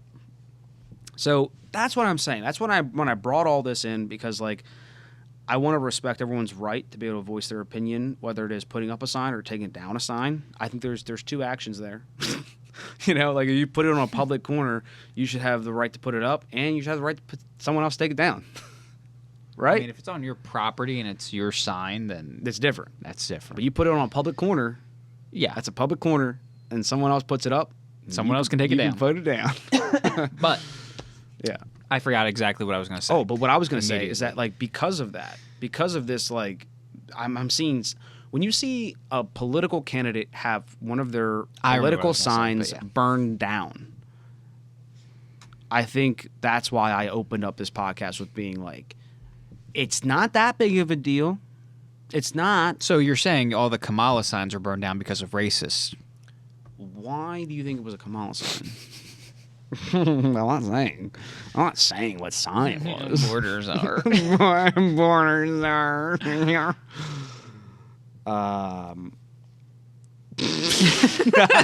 We can cut that out. Leave it in. It stays. It stays. Let the boy watch. But no, what I was going to say, though, is if, honestly, like if you, and this is a spicy fucking take because we've seen a lot of these signs on people's property, but if you become that obsessed with a single political candidate that you want to put their sign in your yard, maybe you shouldn't be the type of person who should be voting. Yeah. Like, honestly, just having that level of obsession, and maybe it's just me. Like, I don't even like bumper stickers that show, like, my opinions, but I also like cars, so it's kind of an aesthetic thing going on there. But at the same time, like, my opinions are my business. I will tell someone my opinion if they ask me for it. Sure. But I don't go rubbing my opinions in like people's faces. And so now, and even someone might throw that in your face because we're on a podcast with this right now, podcast, but you came here, bitch. Yeah, it's your choice to watch it. Yeah. Like head somewhere else. Hit a Mr. Beast video. Talk to you later. Well, no, he's been canceled. Have you missed all of the YouTuber drama? Oh, brother. Do we get into this right now? Should we? I don't want to. Yeah. Honestly. It's kind of old news, and two, it's been beaten to death. Yeah, someone else handled it. We can talk about it off the podcast, because I don't even know all the details. I just know he's basically been canceled. Nice. Everybody gets their 15 minutes. Yep. Yeah. Yeah. But yeah, so, you know, as far as like goes with politics, stuff like that, you know, you're right. Like when you talked about before, like you're like, I may be underplaying it a little bit. I think I'm underplaying it a little bit on purpose because like no one's ever gonna like listen to me and just go, oh, Keith said it's not important, so like I'm gonna not care, and I'm, you know, everyone's always gonna care, but like it's just like a humble reminder that like, brother, we're all on this rock together. We're all just spinning on a rock, like you know, like that's why we gotta support SpaceX so we can get off this rock. Life goes on, and like it's all good, you know, and like if everybody got freaked out when Trump got elected, right? And like they thought that like, it was going to be the end of the world. Country didn't crash and burn. Life went on. And life went on. And then when Biden won, it was like cool. Like life went on. I mean, you know, yeah, my bank account hurts, but now I will admit. So that was where we were also going a minute ago. We got sidetracked. Was the economy? To be honest, because when everything comes down to it, that's why I said when it comes down to it. Like comes down to like politics, it's like it's money.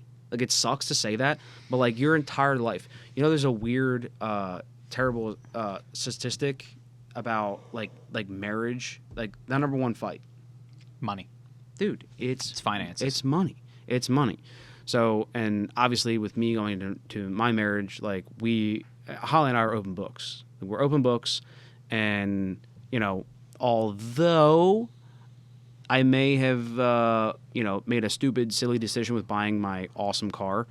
Holly does love it, so it's fine. It worked out. It worked this out. time. Yeah, but maybe don't make a habit. Yes, yeah, but I did. I told her I was going to do it before I did it. There was communication, exactly. And I think that like even more transparency, like upon like being married, would be respectful. Was that like we both just start agreeing upon large purchases, even small. Where like you know, if we want to make this thing work, we want to like not have fights. Just agree upon every decision that we make. You mean talking civilly, like mature adults? Exactly. What? Yes. Wow. Yeah, we're gonna give it a shot.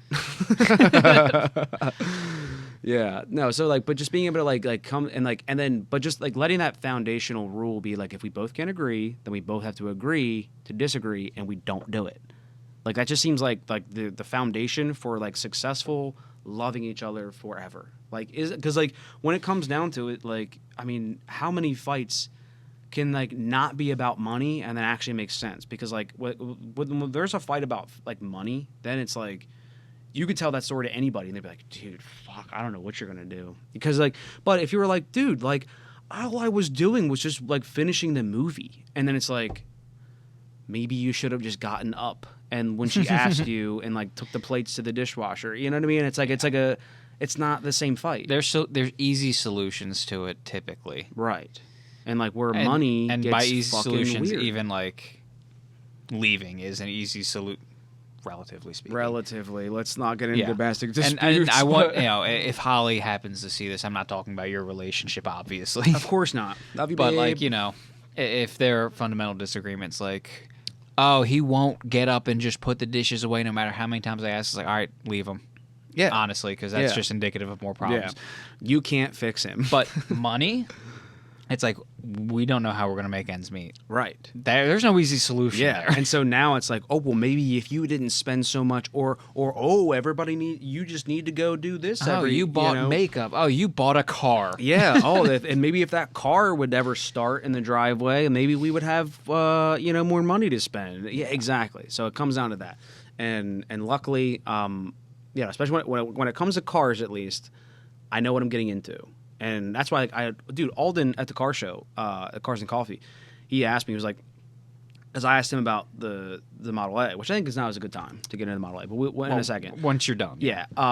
He was like, he's planning for like next year to do, you guys are both all planning to do Trog next year and to race on the beach. And he's like, I'm like, that's awesome. He's like, well, how about you? Like, you like, drifting next year? You going to be getting into it? And I'm like, you know what? Honestly, probably not. Yeah, because I was like, it all depends on where the car is. I was like, I'm not going to like twist my own arm to make sure that car goes just because I love drifting. And like I do love drifting, but I love Holly way more.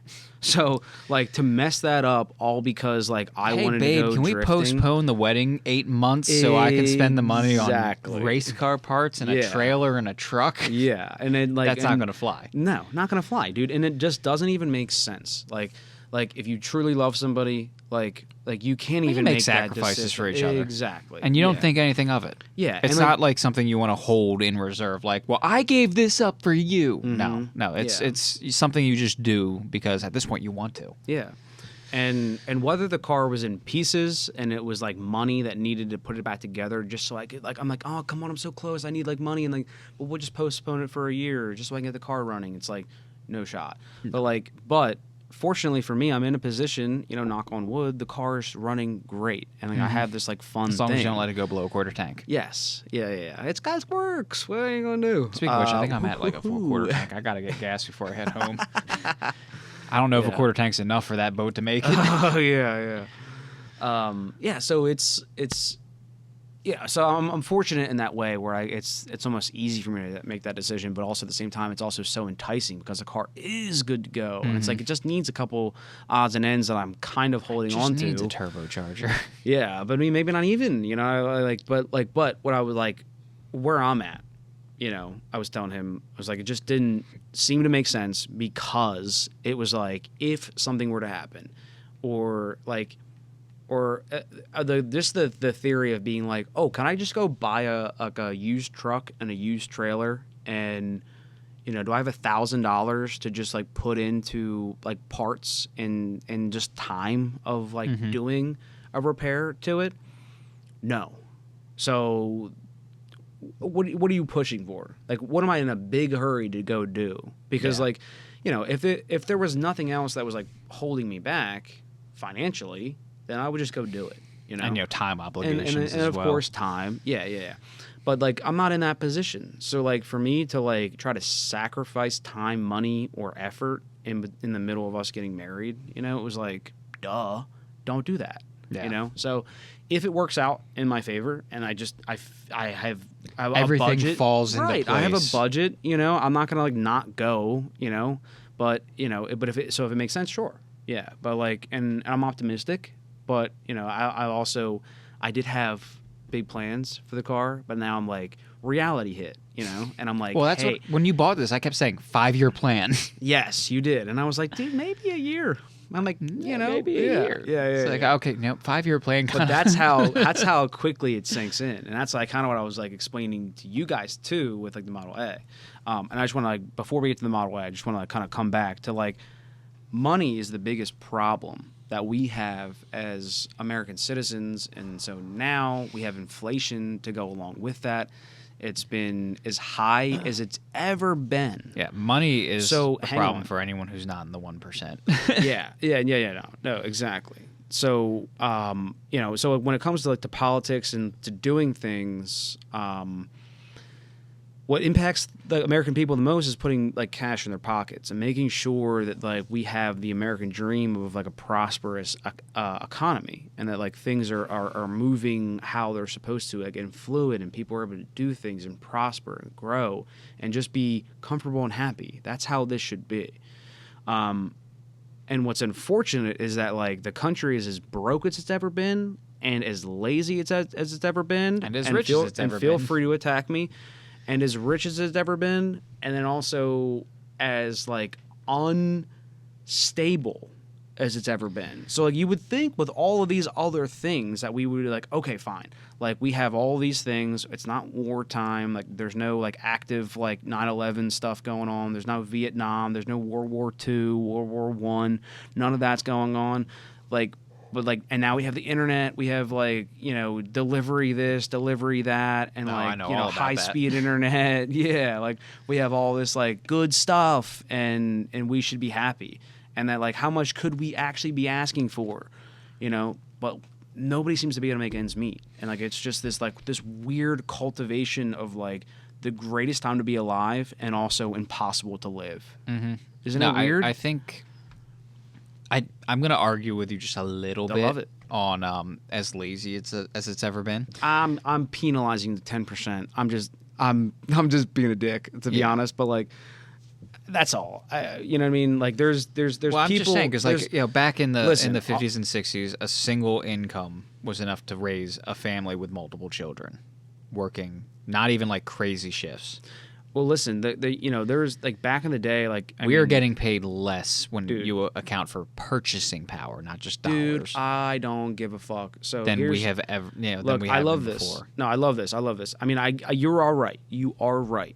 But the same like format and like sob stories being said, where like baristas, artists, dancers, people who are doing these, let's just say, jobs in that kind of area, or like I can't make it by, and we were like, yeah, you're not supposed to make it by.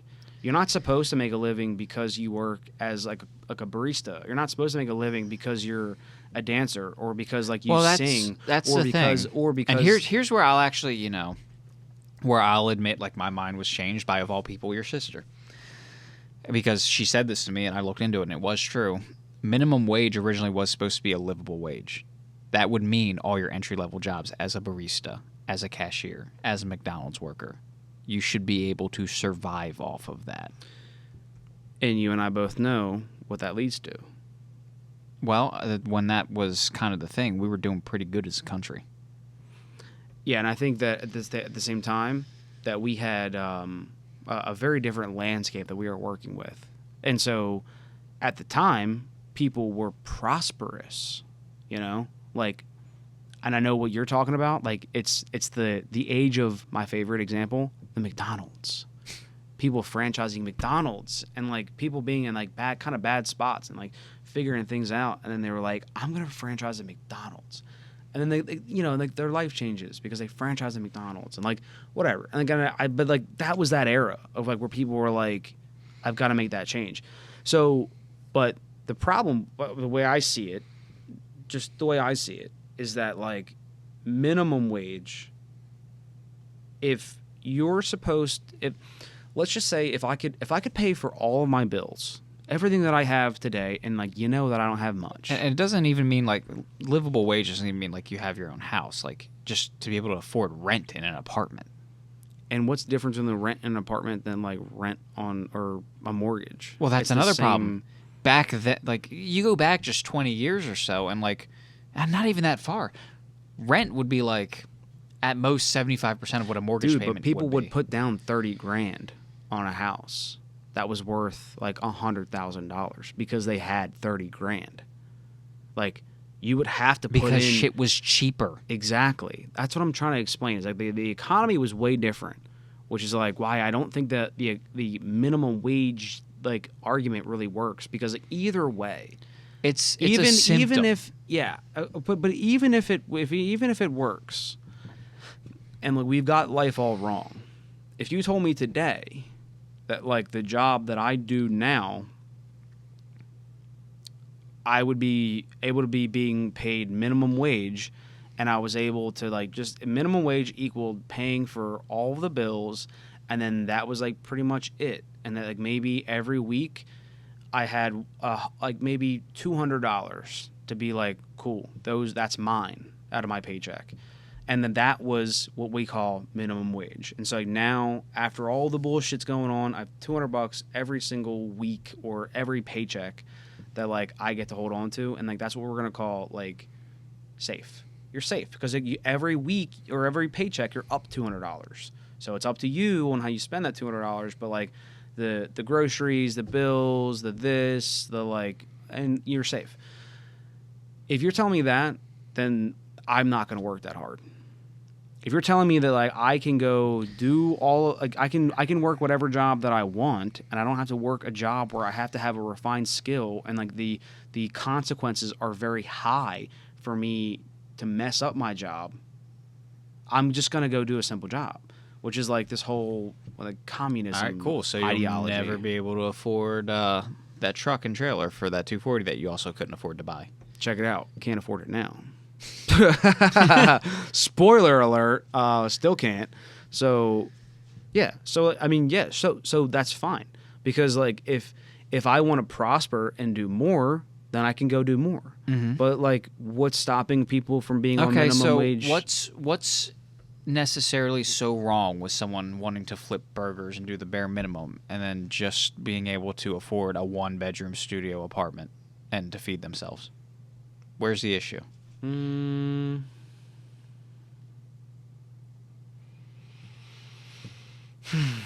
Okay. So, when I look at jobs, and you're right, there has to be some nuance, and like that should be acceptable if that's what that person wants to do. But Because that's how it worked for the longest time. sure, but what I'm thinking about is that like there should be like this hierarchy of jobs where like when you go to a burger shop, like you shouldn't see anyone who's older than you ordering. Like you should see. No, that's not what I mean. Like you shouldn't see someone who's like 50. No, because who's, like, running the counter. ideally, if you want any advancement in life, you would pursue a better job. And honestly, that's 99% of most people. That's why communism will never work, because people always inherently want more. Like it would be more or less self-regulating. Yeah. No one would choose to live in a 1-bedroom apartment and only afford to be able to survive and like feed themselves and all that for the rest of their life. I think that people like when that minimum wage thing was going on, and I mean, people, look, 16-year-olds were able to buy Camaro SSs in the 60s with their own money, working a part-time job who after the fuck school. did that? Apparently, tons of people. Find me him or her. I don't know. My uncle had a shitload of muscle cars. And what did he do? I don't know. Work part-time at like a fucking printing press or something. Let's get him on the pod. I love to talk to, because I would love to talk to people who like have spent money in that time era. All right, I'll get my like, dad on the podcast. I would love to, dude. I would love to. I would love. He watches. That. He said, "Dad, come on." Yeah, come on, Dad. I would love that. But no, like you can't sit here and tell me that like it wasn't financially easier to afford nice shit in like the 50s and 60s. I don't think it has anything to do with minimum wage. That's all. That's my only. No. argument. Minimum wage is a symptom. Yeah. Okay. It's a symptom. I thought It's that not you the were root saying. No, I thought you were saying, because what you had mentioned was just that like people could flip burgers and like live a good life. Yeah, they could, because the economy was better. Everything But was look, better. listen to me. What I'm saying is that like flipping burgers at McDonald's when like it came out in the fucking 50s was like a big deal. It was important and it was hard. And Was it hard? Yes, dude. Like, dude, McDonald's back in the day when like you're referring to these like minimum wage and how great things were in the 60s, dude, then it was like, you're not good enough for McDonald's. Get the fuck out of here. Get off my line. That's how it went, bro. Where? Bro, please look into right now, like fuck it. I'll explain it to you. Yes, that's what I want. McDonald's back in the day when like they were first. Did you watch like a McDonald's documentary or something? Dude, shut up. Yes. You did? Okay, that's I have. genuinely what I'm asking. Yes, I did. So they were like and so- Chick-fil-A back in the day in terms of like. Yes, I mean that's the closest representation. They were Or like Mission Chick-fil-A. Barbecue. Yeah, dude, Mission Barbecue is a better example. Those people are committed to that restaurant, like for no fucking reason. They make great food. They make great food, man, and like it's consistent. And the people are so nice, and like they're coming around to you. And so back in the day when they made the first McDonald's, it was almost impossible to separate the McDonald's brothers from their first restaurant. And this guy was like, "Hey, you gotta fucking franchise this." I forget his name.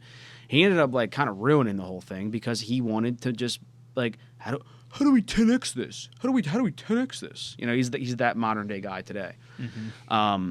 So, like when they franchised it, as soon as they started franchising it, they immediately the quality dropped off. It was like how do you maintain the quality that we're doing out of this like San Diego? I think it was in San Diego. There's like this beautiful like pit stop San Diego burger shop, and that like had too much business to even like keep itself going. Or they had to close down and like literally just close down for a while, make it bigger, and then come back into business. And then they figured out a routine, and they were like, "Hey, we reopened, and we figured out how to do this faster. We have this little assembly line thing that we do, and this is what we do." And this guy loved it. He's like, "Cool, let's do 1 million of these. Let's go all over the entire California." So the standards for those were like so high. They were like, if you're gonna franchise, you have to uphold these standards. And this guy who was franchising them, like selling these franchises to other people, started fucking it up. And now, guess what? You have McDonald's, you know. And it all started with like taking milkshakes, and then he's like, hey, what if we don't add milk? We just do this little like instant powder mix that you mix with water, no milk. And they're like, that's not a fucking milkshake, man. Like, what the fuck are you doing? You're fucking our whole shit up. And that is how you get shit food today at a McDonald's. It's that. But back in the day, like when we're really talking about like what made like McDonald's a big deal and why people like wanted to go and they thought that they were getting the same product even up until the 90s, we're like, no, it's a real hamburger. It's a good hamburger. It's not, dude. They fucked it up a long time ago. But like in that time, they were kicking people the fuck out. They were like checking things. There was like somebody who was like going around and like making sure that all these things are happening timely, seconds. They're measuring seconds. From you here, Fryer, they're like, too slow. Speed it the fuck up. I think you messed up doing this and this. Keep yourself in line. And like that was a big deal. So yeah, if you were a fry cook flipping burgers for McDonald's in like the like early 50s to like even the 70s, yeah, big deal. Big deal. But that would be the equivalent of like working for like a nice bistro or like a nice like pub, like where like you're up, you have a real kitchen. Yeah, well, here's the thing, though. McDonald's still, their claim to fame, even when they first opened, was value and speed, right? Dude. Okay, I'll let you go. So, ignoring the whole standards things, because that's a cultural thing, and as hard as it is to change, you could have a McDonald's run with an iron fist like that. I don't care. It does not, I mean, just because you add discipline to something, which I'm not saying you shouldn't, but like there's a simplicity to it where you don't need to be knowledgeable, that they make it like, that's ketchup, that's mustard, that's burger. Here's where you hold, that's where you fold. Boom. Cool. That's the progress of technology. Yeah. So now it's an easy thing to do, and it doesn't require so it skill. should be cheaper. So it shouldn't be a job that costs that costs a company a lot of money. What I'm for you trying to get at though is that McDonald's at the beginning still was cheap. It was not bistro prices, and they still paid their employees a living wage. Yeah. And I'm not saying that McDonald's can't stop right now and they just start paying everybody $30 an hour and still make money. They can. They'll have to close a billion stores. No, they won't. Yes, we've talked about this before. To be honest, no. We've talked about this before. Yeah, but Walmart could pay their employees $20 an hour, take the hit in profits, and still be profitable. But line go up. Yes, that's a whole different thing.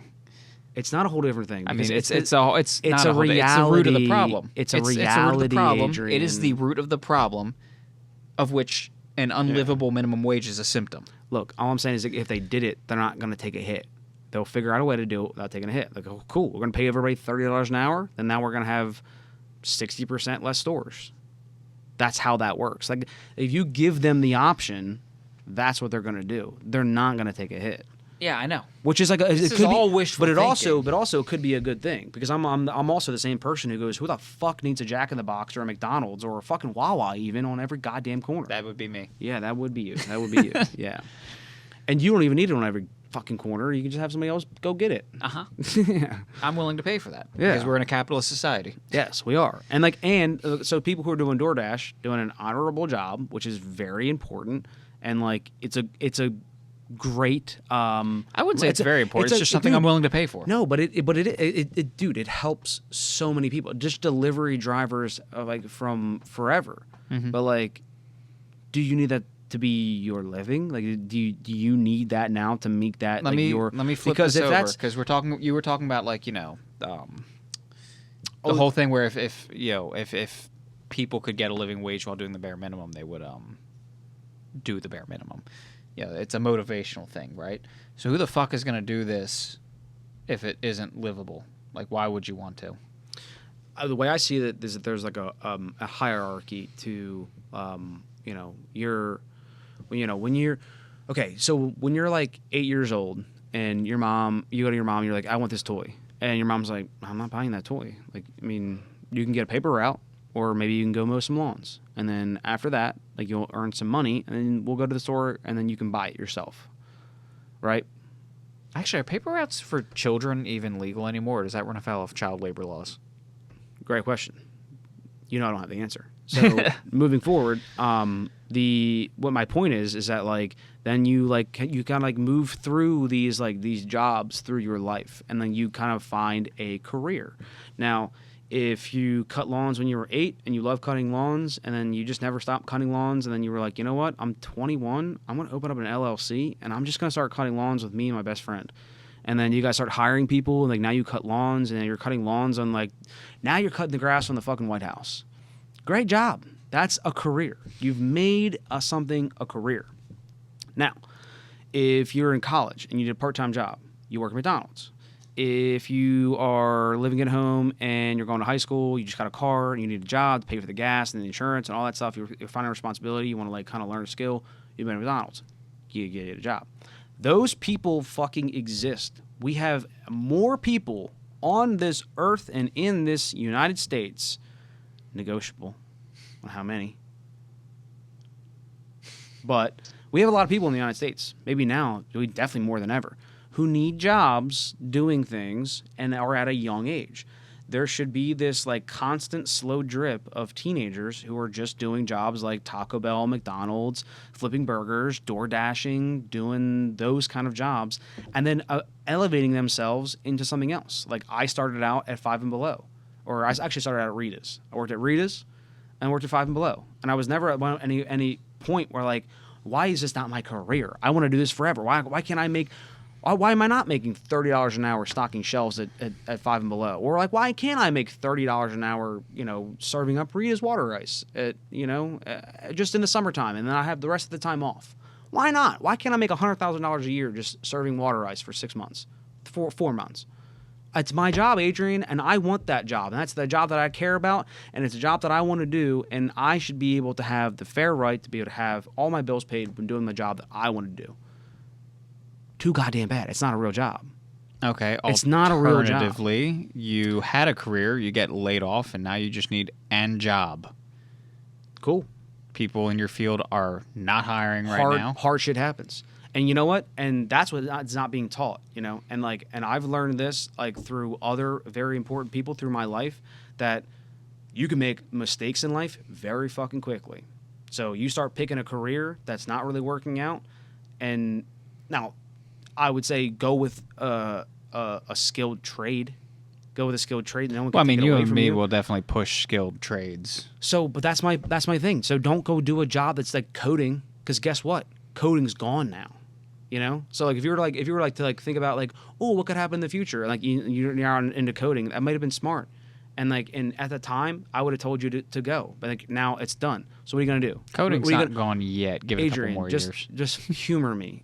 If coding goes away tomorrow, what are we gonna do? Are we just gonna pay for all the people who paid for the coding? The job went away, so they have nothing to do now. So we have to help them. It's no, dude. Fucking life hits you with a punch. The fucking mailman or the milkman had a great job for a long time. The refrigerator came along, and then they said, "Fuck you, milkman. You gotta go." And he was like, "What do I do?" You fucking pivot. Life is hard, and it comes with unforgiving consequences that you have to be able to handle like a fucking adult. So I'm done. Let me pose this in a different. I'm done hearing people going from I've spent my time as a flipping burger person to being now I have nothing and I don't have a skill. It's well, where the fuck were you at? And if you missed the train where you had no parents around to do that, to help mold you and show you the way of hey, this isn't going to be forever. I know you really enjoy flipping burgers, or I know you love Rita's water ice, or I know you love Five and Below, and you've really nailed it there. But I'm telling you, you can use those skills somewhere else. If you didn't have that person to come into your life and and explain that to you, that's absurd, especially today. Because I guess you're on the wrong YouTube algorithm. Because literally, you can be a carpenter. I bet you within a week, if you told me a week from now I had to go build a house, I bet you I could figure it out on YouTube. I'm just saying that, like, today is the craziest time that, like, You if do think have unfettered that you have access a to fucking information. shitty job that has a minimum wage. Hey, but no, you were bullshit that talking you're about, restricted to, and that's all that you can do. You were like, just fuck you. You talking can go on, about you can this go on YouTube, earlier. look up Excel documents and like look up how to formulate stuff. You could be an accountant somewhere because you learned how to do this or like learn this program. You were just talking about this earlier. They all want experience. I think that was also a different time for us because I work and you work for a company who's looking for somebody with no experience.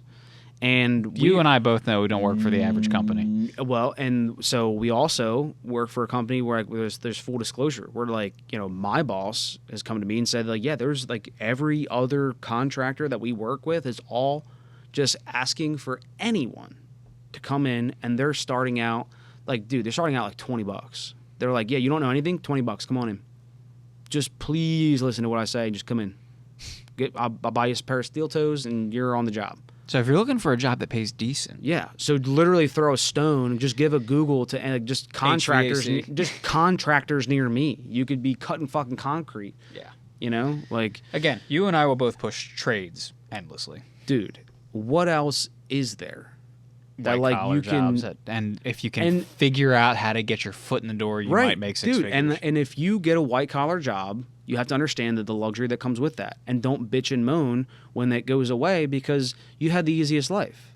Like with like, oh, I'm like, and like, I don't want to hear the carpal tunnel. I don't want to hear the fucking back problems. I like, you know, sitting down all day. Like, bro, like everybody's got their problems. No job's perfect. Every job sucks. Every job's hard. You have to figure out a way to make money. It's up to you. I don't want to hear that like minimum wage, like people at McDonald's should have like a livable wage. No, you got to quit. You got to quit and go get a fucking new job. I'm sorry. This shit pisses me off, man. I don't know. I don't know. Dude, so here's what I'm also going to go off with. Like, full disclosure, you know this, but anybody who's listening, like, grew up with a single mom, right? So, like, I don't know where the fuck I got all this from. Like, my mom worked so much, you know? So, like, I think it was, like, the vacuum of, like, my mom not being there where I just felt like I just felt like she's working all day and I'm not. I have to do stuff around the house. So, like, calling my mom, like, while she's at work, being like, how do I work the washing machine? And she's like, what are you talking about? I'm like, I got to wash my laundry. And she's like, I'll do it when I get home. And I'm like, no. Like, you're at work. I'm going to do it. And she's bawling on, like, at work now because like, she's got to, like, figure out, like, I like, wanted to do this for her.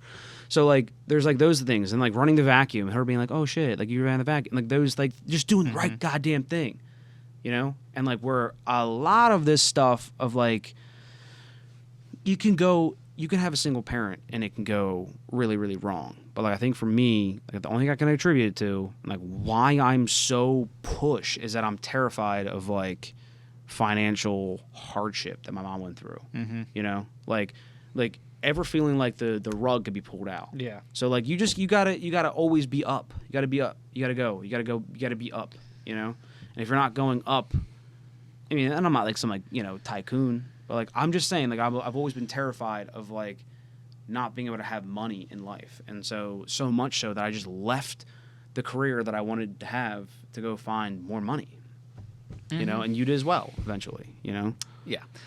But all I wanted to say, the whole point that I'm getting at is, one, the shitty minimum wage we have now is a symptom that our economy is not the way it should be.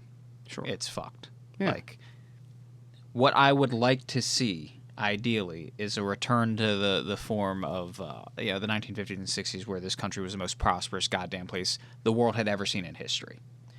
And we could afford easily to have a minimum wage that was livable, and it wasn't even on anyone's mind. It was just, yeah, why wouldn't we? We got money. That's what I'm getting at. Yeah, but I feel like you would. I don't think that's the way that really works, because, like, at the time, I'm sure we just had, like, technically less people, and we had more people that were, like, just didn't want that. We had job. all of our industry here in the country. Yeah, we exactly. We had people who just didn't want to flip burgers. They didn't want to be working at fucking McDonald's, no matter how. And I cool think you'll it find seemed. that most people don't. But there are times where that might be the only job you can find when you need a job right fucking now. I don't know, dude. If you don't have skills, like it takes time to get skills. It really does. And, you know, for us right now around here, sure, there might be a shortage of, you know, contractors where they're like, we'll take fucking anyone as long as they're not fucking strung out on drugs when they show up for work. But that's not always the case. Not everywhere. Like we were talking about before the podcast, this entire country. What are we talking about, different. dude? What are we talking about? Like we have fucking skyscrapers, right? We have jets. We have rockets that go into outer space. Mm-hmm. And we're talking about like, oh, there's a skill issue down at the lower level. Like, what the fuck are we talking? Like, what did we like? How is this information like not like distributed? Like, how is this that like where people are like, well, how would you even fix concrete? It's like, or how would I even be able to start doing an Excel sheet? There are plenty of people who are fucking, you know, they've weaponized their incompetence. I'm sure. That's where I'm getting at. Where you're like, oh, but it takes time to do skills. Yeah, dude. Yeah. You think like the first flat roof worked? It didn't. It was terrible, you know. And over time, people like kind of figured shit out. Everybody just figures shit out. And so if someone is without skill and thinks they can't figure that out on YouTube and find a place that is in a need of that person, then that's crazy. It's crazy to think that, especially like now, like maybe 5 years ago, like in like COVID and like maybe 10 years ago, and like the economy was in a different place. Like maybe people were, you know, companies were keeping the doors a little bit tighter closed, and they wanted some people with experience. They didn't want to start investing into someone who had no idea what they're doing, maybe. But like, especially today, we have the greatest like shortage in labor, and people love going on about how many jobs we have now. Oh, jobs are up, and they skew all of that shit. Like it's all skewed. But like regardless, like the jobs are up because there's Amazon, you know, which is great. But like we shouldn't want to be at Amazon. And it's almost like what you were saying, like if it's your only option, then like yeah, working at Amazon's great. But like a perfect example was my friend Julian, who like when the Amazon opened up near him, like years and years ago, Amazon opened up, he started working there, and then within like a couple months of him working, he found out that there was like a program where they'll teach you other skills. And so like one of them was a CDL. And so he got his CDL license through Amazon, and then was like, cool, I'm gonna go do that now, and left Amazon. Mm-hmm. So I'm just saying that, like, you know, it's not like Amazon's a bad thing. Like it's what propelled his career into being a truck driver. And like now he's very profitable in doing that and leads a great life. But like if you just want to work at Amazon and like you don't like, it may be your only option. But like where have you applied? Like what skills have you obtained? Because you're like, oh, it takes time to obtain skills. Yeah, it does. And like, did you know all the stuff that you know about cars right now because you just know it? Or did you care about it and wanted to learn and were interested? And sure, it probably came easy to you, but like for me, it took like some time. It's very difficult for me to learn. I'm not a good learner. I'm not. See, I think the issue right now is we're fixating on two very different aspects of this. You are fixating on the whole, like, if you want to make more money, you can find the way to make more money. Absolutely. I'm fixating on I would love, I don't know how to get there, but I would just love for us to have that's the same economic power that we had at our height, where this isn't even a discussion because we literally don't care. Everyone's got money. Everyone's happy. Oh, yeah. Yeah. No, I see. Like, that. I agree. I see that, I agree that, like, if there's a will, there's a way. Yeah. It's harder now. And that's what I take issue with is, like, how did we progress and it got harder. And regress. Yeah. That is my whole thing. Yeah. So that's what I mean when I say our shitty minimum wage is a symptom of a bigger problem. Yeah. I want us to be to the point where like minimum wage isn't a discussion because it doesn't need to be. Yeah. Everyone's just doing good. Yeah. No, I mean, I see what you're saying, and you're right. I think, I think that piece of it, like what I just clearly that gets emotional for me. Yeah, like, I feel like I worked so hard to where I am now. Growing and I just up, hate you and me have talked about this a lot. Yeah, We're generally on the same page. Yeah, dude. I just hate it that like, dude, I'm not smart. Like, I'm not a smart guy. I'm no super genius. I have like no extreme and through talent. hard work and determination, you've gotten to where you are. Yeah, what I did was just so repeatable. Someone else could just walk in my shoes and do what I did and probably do it better. And it's crushing to me to hear people are having a hard time and just don't see it the way I do. It sucks. Mm-hmm. That's all. So, when I hear about, because I hate like the bootstrap thing gets such a bad rap, and like it's mostly a negative statement. Just like everything, there is nuance to it. It's not 100%. black and white. Yeah, and there is an argument to be made that we're in the information age. Yeah. If you wanted to learn a skill, there's ways to do it on the cheap, if not free, to get yourself into a financially better place. Mm-hmm. But dude, and like with the bootstrap thing, like I was gonna say, like I like the bootstrap idea, but also not everybody gets the same boots. That's the reality is like My straps ripped a long time ago. Yeah, we don't all get the same boots. So it's not fair. Life's not fair. So people go vote. Anyway, we promised we were talking about something else before we tanged hardcore into yes, and I do want to make it quick because we are actually way over time right now. But the introduction of the warm stick. the warm stick. It's not quite a hot rod yet, but yeah. So after Trog, I looked at my Buick and said, you know what? That's too modern. That's too comfortable, too easy. Yeah. I need less. Yeah. So yeah, it's time to go deeper. Deeper into the rabbit hole. So something that we talked about. Was it last week or the week before? Was that just last? It was on the last podcast. Yeah, So if you watched the last podcast, we went deep enough into or if you got deep enough, we went into Facebook Marketplace. We kept it off the podcast, off the screen, but to make sure that no one was going to watch it, which is like no 12 of you would ever. And I don't know, I can't remember if I said it on the podcast or off the podcast, but I had said something along the lines of, Alden, I know you're trying to sell your car, but I have the money to buy this right now. You did say that. Okay, that was on the podcast. Yeah. So that happened. Yeah. Yeah. So you came in, bankrolled Alden, helped him out with the car, and then now decided that I was just gonna be a co-owner, and me and Alden are just splitting the cost on this car. Yeah, which does make it like a beautiful joint venture because like honestly, like just like the podcast, it just made it that much easier for us to just be because the economy is so fucking shit and we can't afford to do this by ourselves anymore. Yeah, but like you and I just decided to both whole ass this podcast, but half ass the money. Yeah. So it's nice. So I'm hoping that, and I'm sure it will, that it works out the same way with you and Alden. And two brains together, two bank accounts. Yeah, two bank accounts put together. I think that you guys are going to make a great car. And so we definitely need to get Alden back on and talk about this. For sure. We'll do like a whole thing.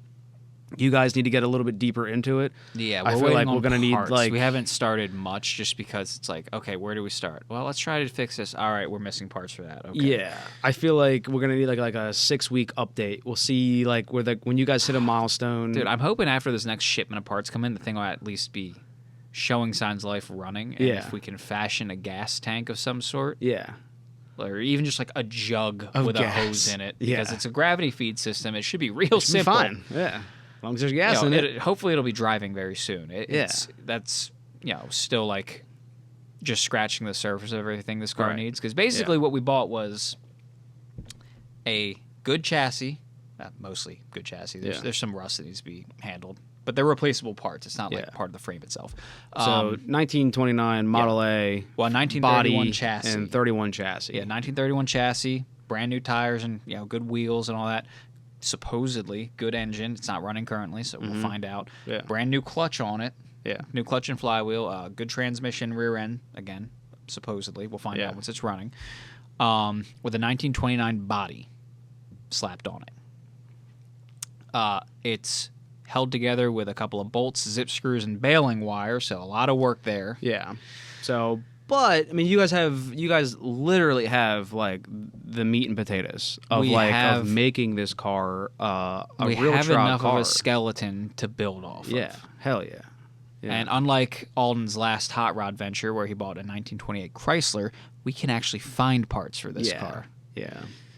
So Yeah, and it will be a beautiful venture, and I hope that like you guys start to do videos on it, and I feel like we can certainly go deep into it once you guys make some progress. Because right now, I mean, you And guys are just breaking ground. Like, yeah, just kind of we're surveying, we're figuring out what needs to happen. Yeah, the champagne bottle hasn't even been smashed No, yet. this thing has not been christened. Yeah, we're not even there yet. So, but yeah, dude, pictures, Alden updates, that'll be good. Can't wait to spend $1,600 to make 80 horsepower. Yeah, nah, dude, it's gonna be worth every penny. Just being out there on the beach yourself, it's gonna be so sick. And obviously we want to make this thing drivable on the road. Yeah, Because of course. once a year is not enough. No. And there are a couple local races for like vintage cars and shit. That and just to be able to like putt around town, if you just like leave the clubhouse and just go like putt around, it's cool, dude. Yeah. Yeah, it's so cool. Even if it's just for fun, like you know what I mean. I'm gonna find a just way to taking a drive it out cruise. here. Yeah, Just avoid 30. Good luck.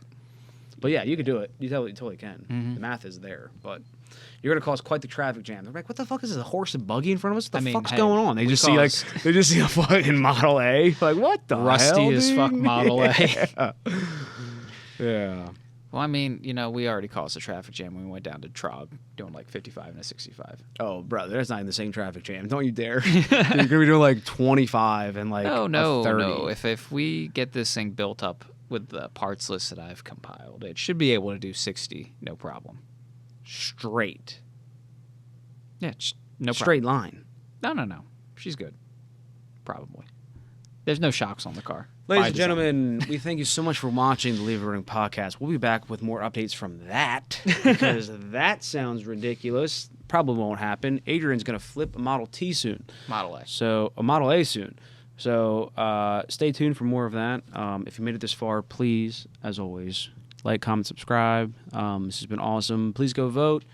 Also, relax. Chill out. It's going to be all right. Go fix your house before you care about the White House. Make sure your shit's in order. Please like, comment, subscribe. Go buy old cars. And yeah, dude, go buy an old car. I mean, they're the greatest. Best Like, financial advice I can give you. Yeah. Just waste your money on old just shit. go buy something that's depreciated so much that it's literally worth nothing. And then, you know what? Don't do that. Don't do it. Leave it up to Adrian. But we'll be back with more updates. So thanks for watching. Adrian, any final thoughts? I want to go fast. I don't know what to do with my hands. All right, well, thank you for watching. Bye. Baby, let me take you for a ride.